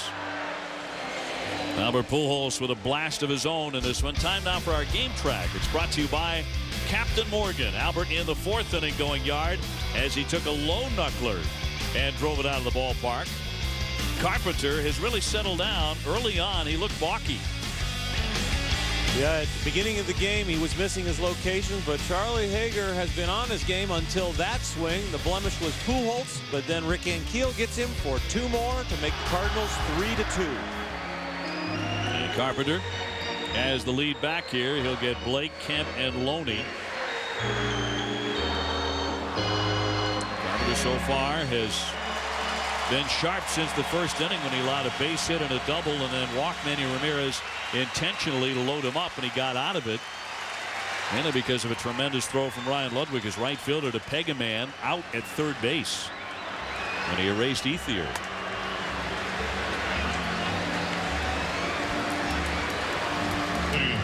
And his opponent tonight, Charlie Hager, making his Dodger debut. Very few expected him to be in the Dodger rotation at any point this season. He's given them 7 very good innings, allowing 3 earned. He hasn't walked anybody. I'll tell you what, if you told Joe Torre you get 7 innings out of this young guy, he would take it in a second, because if he's in that long, it means he's been productive. And listen, with injuries, with Billingsley kind of laid up, with Hiroki Kuroda with the getting hit in the head with a line drive, their starting pitching is thin, and to get this kind of performance, it can go a long way to saving a week during the course of a season. Well, they have had Hong-Chi Kuo and Belisario warming up in the bullpen. Here's Casey Blake, 0 for 2 tonight. He's the man that hit the fly to right field, where Ludwig came up gunning in the first inning and threw out Ethier. How huge will that play be in the end? A looper to right. Here comes Ludwig. He'll make the catch. Carpenter gets his first man here in the bottom of the 7th as we join Will Selva in the studio for a Sports Center in-game update. All right, Dave, thank you very much. We head up to Northern California. Check in with the A's and the Yankees. Bottom 4, A's up 2-0. Mark Ellis doubles off A.J. Burnett. Scott Hairston scores. This RBI was his 8th over the last 5 games. Remember, Oakland has won 8 of 13, 3-0. Top of 7. The Yankees have won 8 out of 10, have a 7.5 game lead in the American League East. Here's Kemp as he bends away from a breaking ball, and he has gone 1 for 2 in this one with a double and a strikeout.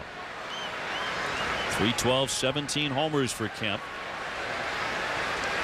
with 76 runs batted in, and he'll take a fastball outside. Chris Carpenter really gets tougher the more you see him. The old adage about get him early with the big time starting pitchers. First time through the order, 244. Second time through the order, 224. Third time through the order, where we are now, 219. So once he gets on the beam, on that mound, gets comfortable, he starts to give headaches to hitters. Most people get tired and start to get hit. He gets better as the game progresses. In for a called strike. Kemp thought the ball was up. We'll check out K-zone here. Good movement on the pitch. Is it the right location? It comes all the way back, catches the corner. His 90th pitch. Cut on and missed. And Kemp goes down hacking. I should say so. Second strikeout for him tonight. I think Earl, he can't be overly happy. He got the out on this pitch, but it's not what he wanted to do. No, this is a bad breaking ball. It's a hanger. It makes it back to K-zone for a strike, but Matt Kemp knew it was a hanger. He saw, his eyes lit up when he saw it, and he was trying to plant it out there where Albert Pujols hit it out in the left field pavilion. But it was one of those ones where it overhung and kind of jammed him. He had to pull off it, and it made the bat not very accurate. Is James Loney, 1 for 2 with an RBI single. Of course, when he's been healthy, Carpenter has been one of the very best, winning the Cy Young in 05. He's had a slew of injuries.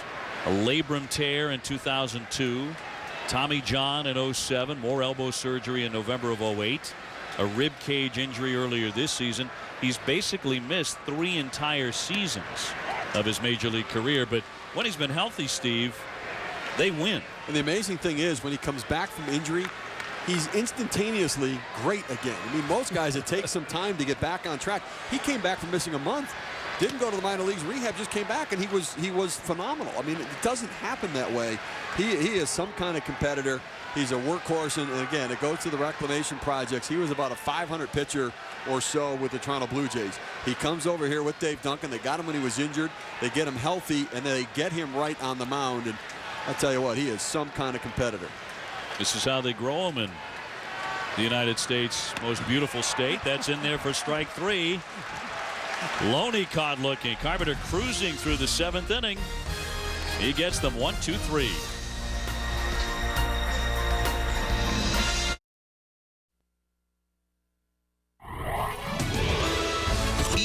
ESPN Monday Night Baseball is presented by Holiday Inn.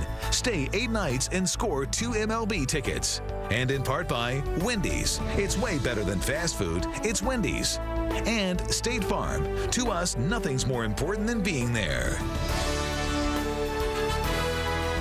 Back in the City of Angels, the land of the stars. Los Angeles, California, 3-2. St. Louis has the lead already out of the 8th inning. Hong-Chi Kuo, the left-hander from Taiwan, will step to the hill after Charlie Hager really gave the Dodgers an unexpected 7 innings tonight in his Dodger debut. Yeah, Hong-Chi Kuo on the mound came back July 27th after 3 months with a sore elbow. He's had 4 elbow surgeries. This one wasn't about a surgery, just tenderness in the elbow that took a long time to get out of there. But this is a quality arm the Dodgers could use down the stretch and in the playoffs if they end up there. Tony La Russa counters by bringing up Julio Lugo. He will bat for Skip Schumacher, who went 1 for 3 with a base hit. Lugo got off to a torrid start. These are his numbers with the Red Sox and the Cardinals. Very respectable batting average. La Russa has played him at second base a bit. That one flicked foul by Lugo. I'll tell you what, though, Hong-Chi Kuo coming back for this Dodgers bullpen is phenomenal. And here's a guy that, had 4 surgeries, and when you get 4 surgeries on that elbow, you're going to have some scars and some tread marks on that elbow. But Kuo comes back in. He's a 95, 96 mile-an-hour left-hander. They pick up George Sherrill at the deadline, another left-hander as well. They go with Jonathan Broxton. And that's 3 quality guys. Popped up by Lugo around first base, foul ground. And Loney will grip it. It goes with Belisario and Troncoso as well. Some depth in that Dodger bullpen. MLB.TV, the ultimate baseball experience, featuring 100 out-of-market games per week live on your computer. For more details, visit MLB.TV, where baseball is always on. Hong-Chi Kuo gets his first man. Here comes Brendan Ryan, and Albert Pujols after him. Cardinals nursing a 1-run lead into the 8th.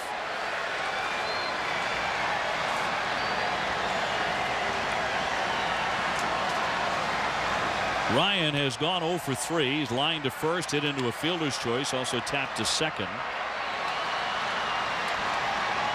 Trying to get on in front of Big Albert. Cardinals have out-hit the Dodgers 5-4 in a pitcher's duel here in Chavez Ravine. In for a strike. Well, we're 8 hitters away from Chris Carpenter. He only has 95 pitches. So if you're thinking that the batting order is going to get in the way, it might not if the Cardinals get a rally. He definitely, with that pitch count, could end up with a CG with 2 innings in front of him. Well, you can't say enough about what Carpenter has done so far. Little looper that'll be caught by Loney. Barely had to leave his feet for the second out. Carpenter early was really struggling in the first inning. He did not look comfortable. He was wincing. He appeared to be almost grimacing while he was on the mound. Something was up, but whatever it was, he set it aside. Well, you couldn't tell if it was physical, if it was mechanical. He was just uncomfortable, but he settled in. As soon as we brought it to people's attention, I mean, he went 3 up, 3 down there, and it was like, whoa, he found it. And the velocity went from 88, 91, all of a sudden it was 92 to 94, and he was locked and loaded. Here's Pujols, 1 for 3 with his 39th home run of the season. Breaking ball across for strike 1. What an adjustment. You hit a home run off a knuckleballer, and then to come in and you got to face Kuo. What an advantage for the Dodgers if, Hager could actually fit into the rotation a little bit. Who knows, they go after John Smoltz or they go after somebody else, but the bullpen loves to follow knuckleballers. I'll tell you what, there is nobody that looks like a knuckleballer. And then you come in, you throw 92, 94 after somebody's looking at 68. 4th inning, one of those knuckleballs found the seats thanks to Albert. Well, that home run was extended Albert Pujols' hitting streak to 12 games. But during those 11 games before tonight, he's 11 for 14 against left-handed pitchers over that 11-game hitting streak coming in today. So pounding left-handers. Oh, that was an awkward-looking swing. You never see Albert Pujols take that kind of a cut. Badly fooled. 1, 2, 3, they go. Carpenter back to the hill, tossing a gem.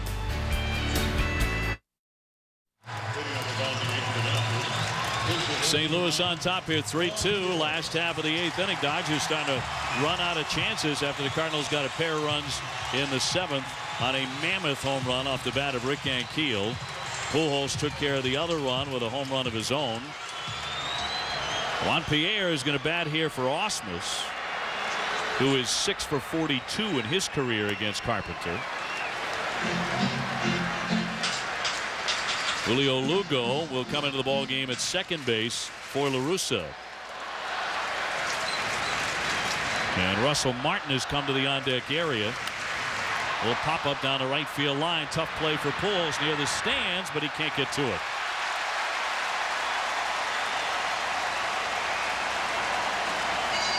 Boy, if I'm Tony La Russa, or if I'm the front office for the St. Louis Cardinals, I'm saying, Albert, please, no, Albert, let it go. Don't, Albert. We need you. Don't get crazy. Don't go into the stands. Fortunately, he's okay, but you know, you get to that wall and sometimes you can jam your foot. You see him, his left foot kind of jammed into the base of that wall. Remember, he's had that plantar fasciitis in the past with that foot, so always some concern when your star goes to the wall. You know, I did a speaking engagement today, and one of the questions was about why are there no more complete games. Well, look at, even when I pitched at Dodger Stadium, the seats used to be where the dugout ended. Those first 3-4 rows of seats are new. That used to be an out, and now he's got a hit. Up the middle, Juan Pierre coming off the bench. And a base hit for the pinch hitter. And that'll bring up Martin as he'll hit in the 9 spot and stay in the game and catch. We talk about Chris Carpenter possibly completing the game. I'm telling you, the new ballparks and even the old Dodger Stadium, when you lose foul territory, you lose outs. And I really believe, compared to the olden days, compared to the old stadiums in the old times, pitchers have to pitch extra inning games every night. Every foul ball that goes in the first 6 to 10 rows used to be an out. Interesting situation. Juan Pierre, great speed at first. Cardinals the best at shutting down the running game. Stolen base earlier in this game against the Cardinals. Only their 33rd of the season against 19 caught stealing.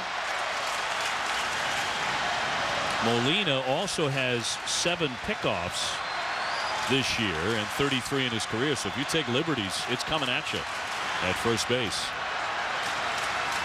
A tremendous arm, and he scoops that one out of the dirt. Well, what's so difficult, Chris Carpenter's so quick to the plate. Molina's so good at getting the transfer and the release. That pop time from glove to glove, and look at that pick of the ball in the dirt. A lot of times he'll make a pick like that, and as his body is turning toward first base, he'll come up and throw to first base. I'll tell you what, Julio Lugo is playing way up the middle. That is a big hole for Russell Martin to shoot at. You could drive a couple Mack trucks through that. Now, does that tell you anything about how they're going to pitch him? Well, you could be sinking it in to help you hit towards your defense. I would be very fearful of throwing that fastball away where the St. Louis Cardinals love to live, because that's a great pitch to just kind of block through that right side as a hitter. And Lugo cheating up the middle in the direction of second base and does not have a lot of range left anyway. Former shortstop because of knee problems. Now at second base. When I pitched, I wanted my infielders, especially my second baseman, to guard that hole, because the base hit to center field is first and second. The base hit to right field is first and third. I could pitch around first and second. It's very hard to pitch around first and third. No out and 1 out. Shows bunt, drops it down. DeRosa with a charge, has the one play, gets the out on the tag. Down to second moves Pierre. And Martin got it done. Now, only a second sacrifice bunt of the season. And, you know, typically on a sac bunt, you want to bunt to first base. But I think it was more of an element of surprise. And it allowed him to bunt it hard and not have to make the perfect bunt, because he showed it late. And he bunts it kind of hard, that tailing fastball, but able to keep it fair. And you see DeRosa come in and make the play on it. The only play at first base. You see Molina, good team defense, shifting down to cover third base, not allowing Juan Pierre to turn and go. Nice play all around. Good bunt by Russell Martin. So the Dodgers have the tying run at second base, and Rafael Furcal the hitter. He's 1 for 3 tonight with a single. Excellent speed in the batter's box and at second base, although Furcal doesn't run nearly as much as he used to. Breaking ball in there for strike 1. I'll tell you what, the left side of the Cardinal infield, Brendan Ryan is really dogging Juan Pierre back. It's almost like there's a man on first and you have the hole on the right side, but now with Rafael Furcal able to hit the ball the opposite way, it's like there's a man on second and it creates a hole. And he's in so tight that he moves late to get back to his position, that a ball hit back up the middle. His momentum is moving to left field. It might be difficult to be able to react to come back up the middle on a ground ball. 0-2. Well, Carpenter continues to throw quality pitches. After getting on the beam early in the game, he struggled very early, settled in, and the breaking ball has been a big pitch for him. Furcal has had good swings at the fastball. They've proven that within key situations, they want him to hit the off-speed stuff. Carpenter has certainly built a Cy Young candidacy again after an injury early in the season. Just a piece of it here for Furcal. Still 0-2. A better swing for Furcal right there. He overswung at the fastball on the one before. Oh, this is a mistake right here. Chris Carpenter gets away from him. Watch, 0-2 count. Look where that ball ends up. Starts down the middle. He wanted to cut that ball from the inside quarter into his hands to set up something away or off speed, but he made a mistake. See where they go now. This will be pitch number 104. Tying run at second. One man out.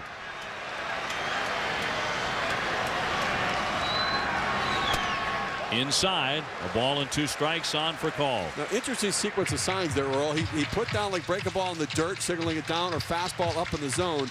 Interesting signs from Molina to Carpenter. Well, I think they weren't on the same page because Carpenter wanted to address the ball inside, and since he made a mistake with the cutter on the pitch before, he said, no, I don't want to go slow yet. I want to show him that I'll throw something hard up. Now they're finally going to the off-speed in the dirt. He went. Down he goes. He offered at it at 95.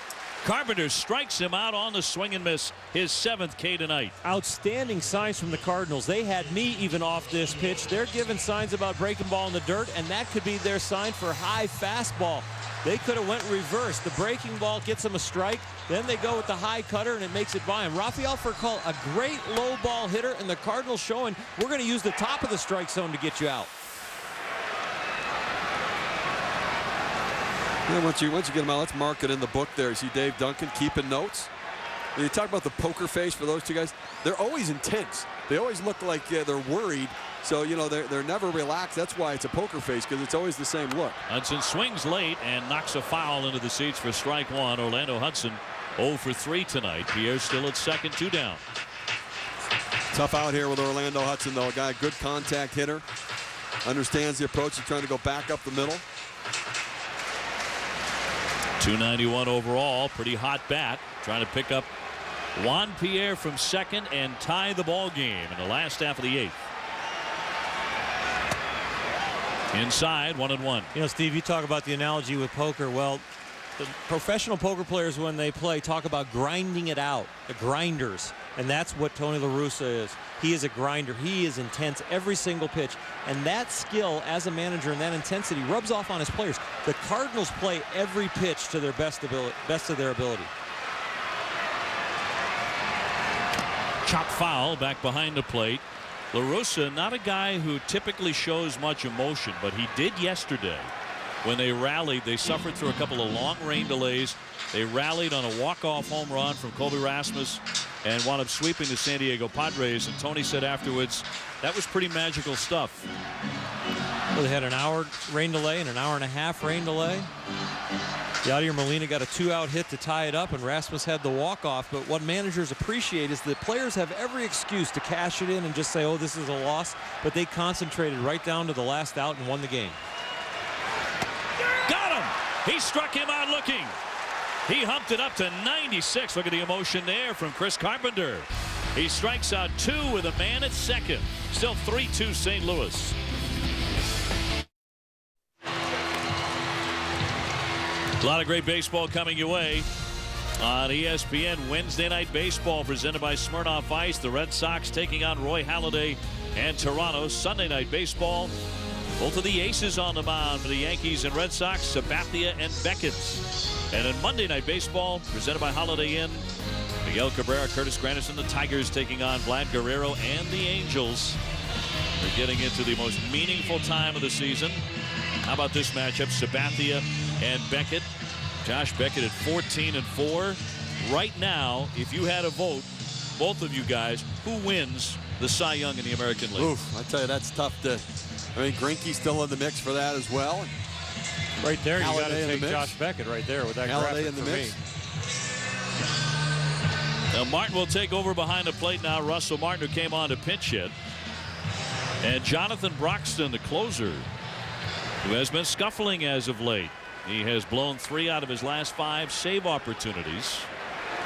25 out of 30 for the season. And Halladay will test him first as he fouls that one off his foot and went down howling in pain. Halladay having a tough night anyway, even before that. 0 for 3. I'll tell you what, this does not feel good at home. Do not try this at home. You foul off the big toe. Oh, the nerves just drive you crazy. And I'll tell you what, you just hope you don't have a broken bone, because the pain will go away, but the fractures take a little bit longer, and that one stings. Right on top of that toe. That can make a grown man cry right there.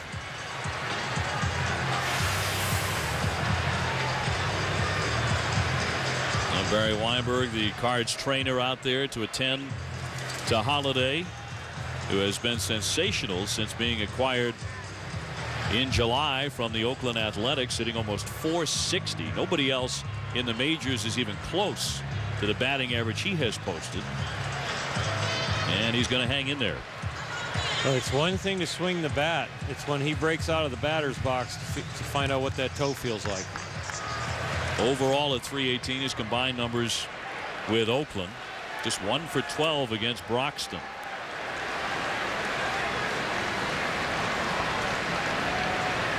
Ludwig on deck, and then Ankiel, who has hit a monster home run tonight. 1-1.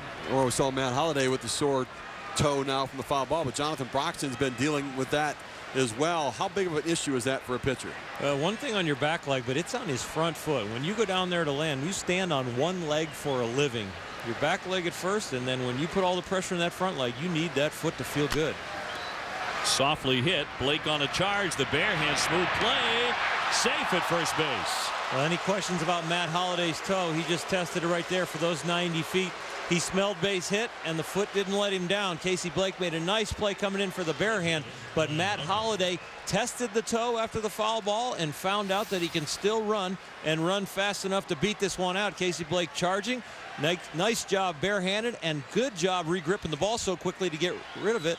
But Matt Halladay strides it out. You call it at home. Yeah, he's safe. He touched the bag as the ball bounced. Definitely beat it.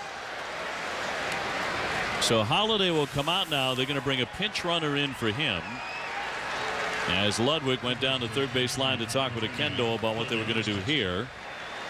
Halladay gutting out an infield single. Colby Rasmus, the hero yesterday in St. Louis, with a walk-off home run, will run for Halladay. Ludwig 0 for 2. He's been hit by a pitch. That was a knuckleball back in the 7th inning. And the fastball in there for a strike.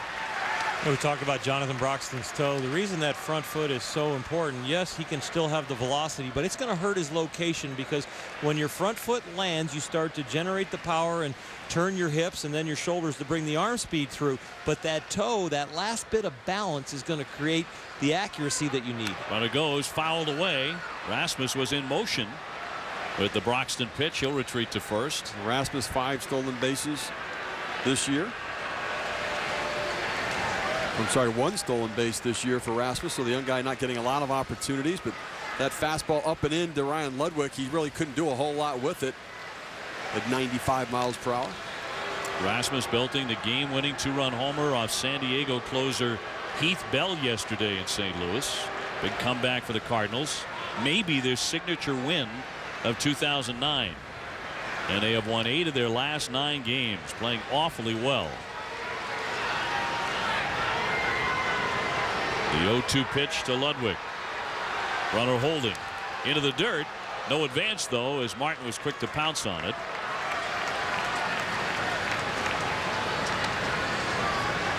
Remember, Russell Martin did not start this game. Brad Ausmus pitching the knuckleballer Hager. You come in defense, get down there, make sure you get loosened up on the bench, loosen up with your at-bat. Had a bunt attempt to kind of loosen his legs up, and he took that flexibility and the good sweat that he's broken. He got down there for a nice block. Dodgers with very good defensive catchers. Martin's won a Gold Glove. Ausmus has won 3.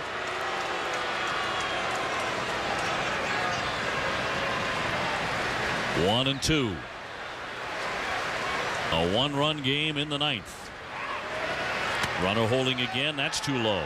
Well, it's interesting. You know, we talk about Brad Ausmus. I mean, it's not a surprise they signed Brad Ausmus. They did it to try to help Russell Martin. There was talk around Dodger camp last year that Martin kind of let his defense regress. And they thought, you know what, Brad Ausmus could be another coach on this team, and who better to mentor Russell Martin, a younger, developing catcher. A fun night for Ausmus. He was 6 for 40 lifetime against Carpenter, and he was catching a knuckleballer. The life of a backup catcher. Go get him. Throw over to first. The runner back in. 3-2 St. Louis. Pujols with a long homer. Ankiel with a longer homer. The Dodgers getting single runs in the 1st and the 5th.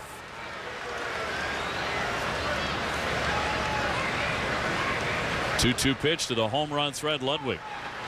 And he waves and misses on a pitch into the dirt. Down he goes, strike 3.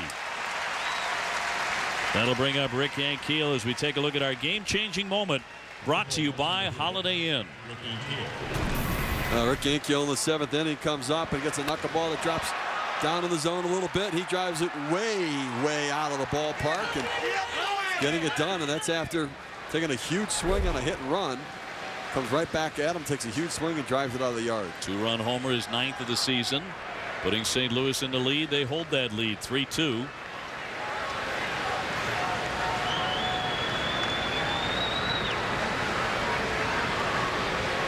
Cardinals looking for an insurance run. And that'll be in there for a strike along the outside corner. Broxton having his recent problems blowing saves. There's some question about his health, and Joe Torre came up to him and said, "Yeah, look me in the eye. Are you healthy? Are you okay?" And Broxton said, "Yeah, it's not that. My fastball location is bad." Which I think Joe Torre probably already knew. That's in there off the inside corner. 1 ball, 1 strike. He has been watching the games, hasn't he? But, you know, it's interesting, you know, coming over, listening to the radio shows, they're talking about, you know, put George Sherrill in, let him be the closer right now. And I'm thinking, we just came from watching the Phillies. How do you think Phillies fans feel about Brad Lidge and the struggles he's had right now? Dodgers fans should be thankful that they have Jonathan Broxton and George Sherrill and Hung-Chi Kuo and James McDonald, the depth they have in their bullpen. A strike, 1-2. And you think about it, if the Dodgers move on to the playoffs or even through August and September, it's going to be the bullpen that really carries them, because Clayton Kershaw on the rotation, Chad Billingsley dealing with the hamstring. Joe Torre has a starting staff that's a 6-inning staff, and he's going to need that bullpen to carry through. Randy Wolf right there is an outstanding veteran for this club right now. Right there on the right-hand side, Clayton Kershaw, the youngster. But they're not going to be able to get on the shoulders of the rotation thinking they're going to go 8 and 9. Inside. By the way, how about Randy Wolf on Sunday? Talk about giving a team a lift. He tossed a gem. He struck out 10 in Arizona to snap the Dodgers' 3-game losing skid. At the plate, he had 3 hits, including a home run. He was a triple shy of the cycle. At one point, he retired 20 consecutive Diamondbacks in a 9-3 win. And I think he piloted the charter flight home. The runner goes, swung on and missed. Throw down to second, skitters into the outfield. Down to third moves Rasmus as he pulls up there, and Ankiel struck out for the second out, but the Cardinals have a man at third base. Well, creating action. Tony La Russa not sitting on that 1-run lead. He's going to find a way to get people in action, and Rasmus, Steve, you said, only has 1 stolen base. They decide to start him, throw him through. Russell Martin makes a great effort getting it down there, but that 1-hop skip down there, it gets into right field. You watch the release, a quick release, but he gets it up on the first base side for call with the runner closing in. Doesn't really stick his nose in there and block that ball. And Rasmus, good heads-up play. That slide, he came up short, but he's still able to tag that bag going around to third. So Rasmus with a stolen base, charge and error to the catcher. And E2, and they have a man 90 feet away. Big insurance run there for St. Louis. And here's DeRosa. He's gone 0 for 3, a strikeout, a line out to second, and a fly to center, which he hit a long way in the 7th inning. 2 down. Hit sharply right to Furcal, little bobble, but he collects it in time. That man stranded at third base. So high drama at Dodger Stadium. To the bottom of the 9th we go. Manny Ramirez is due up second behind the red-hot Andre Ethier when we come back to Dodger Stadium on a Monday night.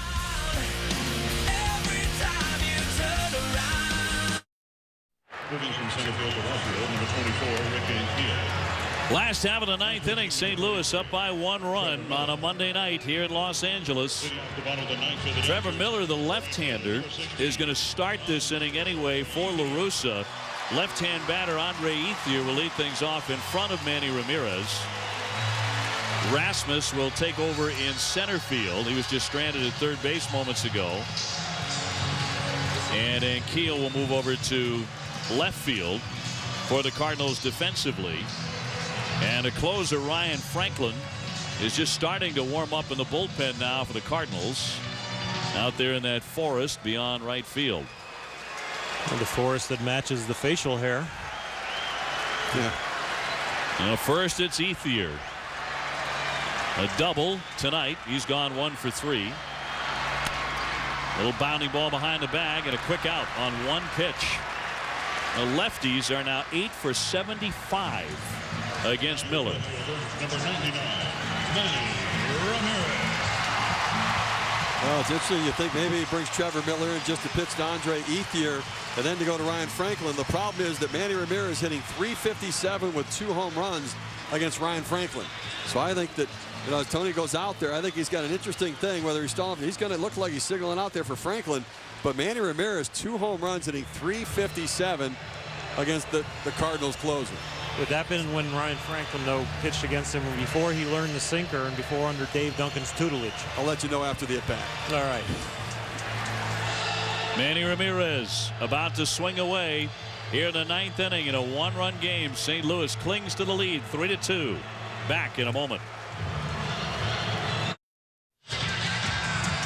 Well, Manny has been very quiet tonight. Intentionally walked in the 1st inning. Since then he's grounded to second and flied to center field. And now it's Manny against the closer. Franklin coming on after Miller got the left-handed hitter on 1 pitch. Bottom of the 9th inning, nobody on base. Franklin trying for what would be his 30th save. A 117 earned run average for the bearded right-hander. This is the time that closers dream about. The best hitter on the opposing team, a 1-run lead, and you get to face him. Problem is sometimes dreams are nightmares. And Manny Ramirez and the numbers he's put up against him, .357 batting average, 2 home runs.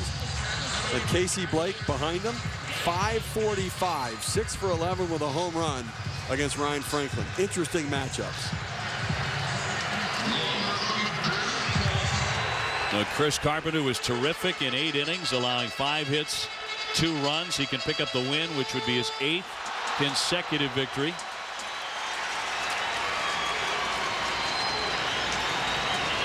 Franklin has 2 very tough hitters to go before that's secured. Popped him up on 1 pitch. Pujols is there. 2 down on 2 pitches. Well, Manny Ramirez, we talked about when he overloads and that back elbow comes up, he creates an area where to swing he's got to change the angle and rotate his backside through. Watch his back elbow get up, and then he comes underneath the ball right there because he loaded up too high on the backside. See where is that back? Watch his back elbow go up. What goes up must come down, and that back elbow coming up means he's got to bring it down underneath the ball. He got underneath it and popped it up.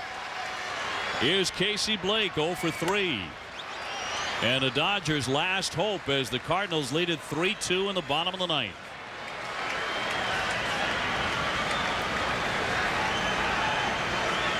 Six for 11, a home run against Franklin. High fly, well struck, backing up Rasmus on the track almost. He will make the catch, and that will do it.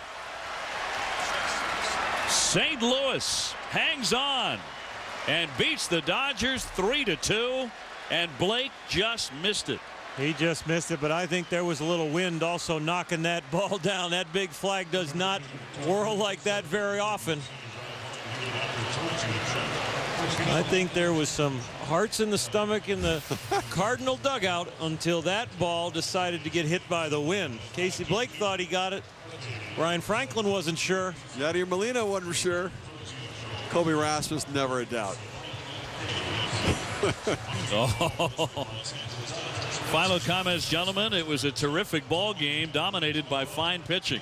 Well, Charlie Hager on the Dodger side gave them a great outing, gave them a shot to win the game, but the possible Cy Young Award winner on the other side, you see smiles from Tony La Russa. He knows that ball was crushed. And Albert had him all the way. And Albert Pujols set the tone, taking the knuckleball out for a home run early, and then his instructions back in the dugout got the offense going again as well as they changed their approach. Rick Ankiel, big home run and a win for the Cardinals. Cardinals win it 3-2. Coming up next, Sports Nation presented by Toyota. This has been a presentation of ESPN, the worldwide leader in sports. For Steve Phillips and Oral Hershiser, I'm Dave O'Brien. Thanks so much for joining us tonight at beautiful Dodger Stadium. Again, the final score, St. Louis 3 and the Dodgers 2. Now let's send it to Will Selva in the studio. Good night, everybody.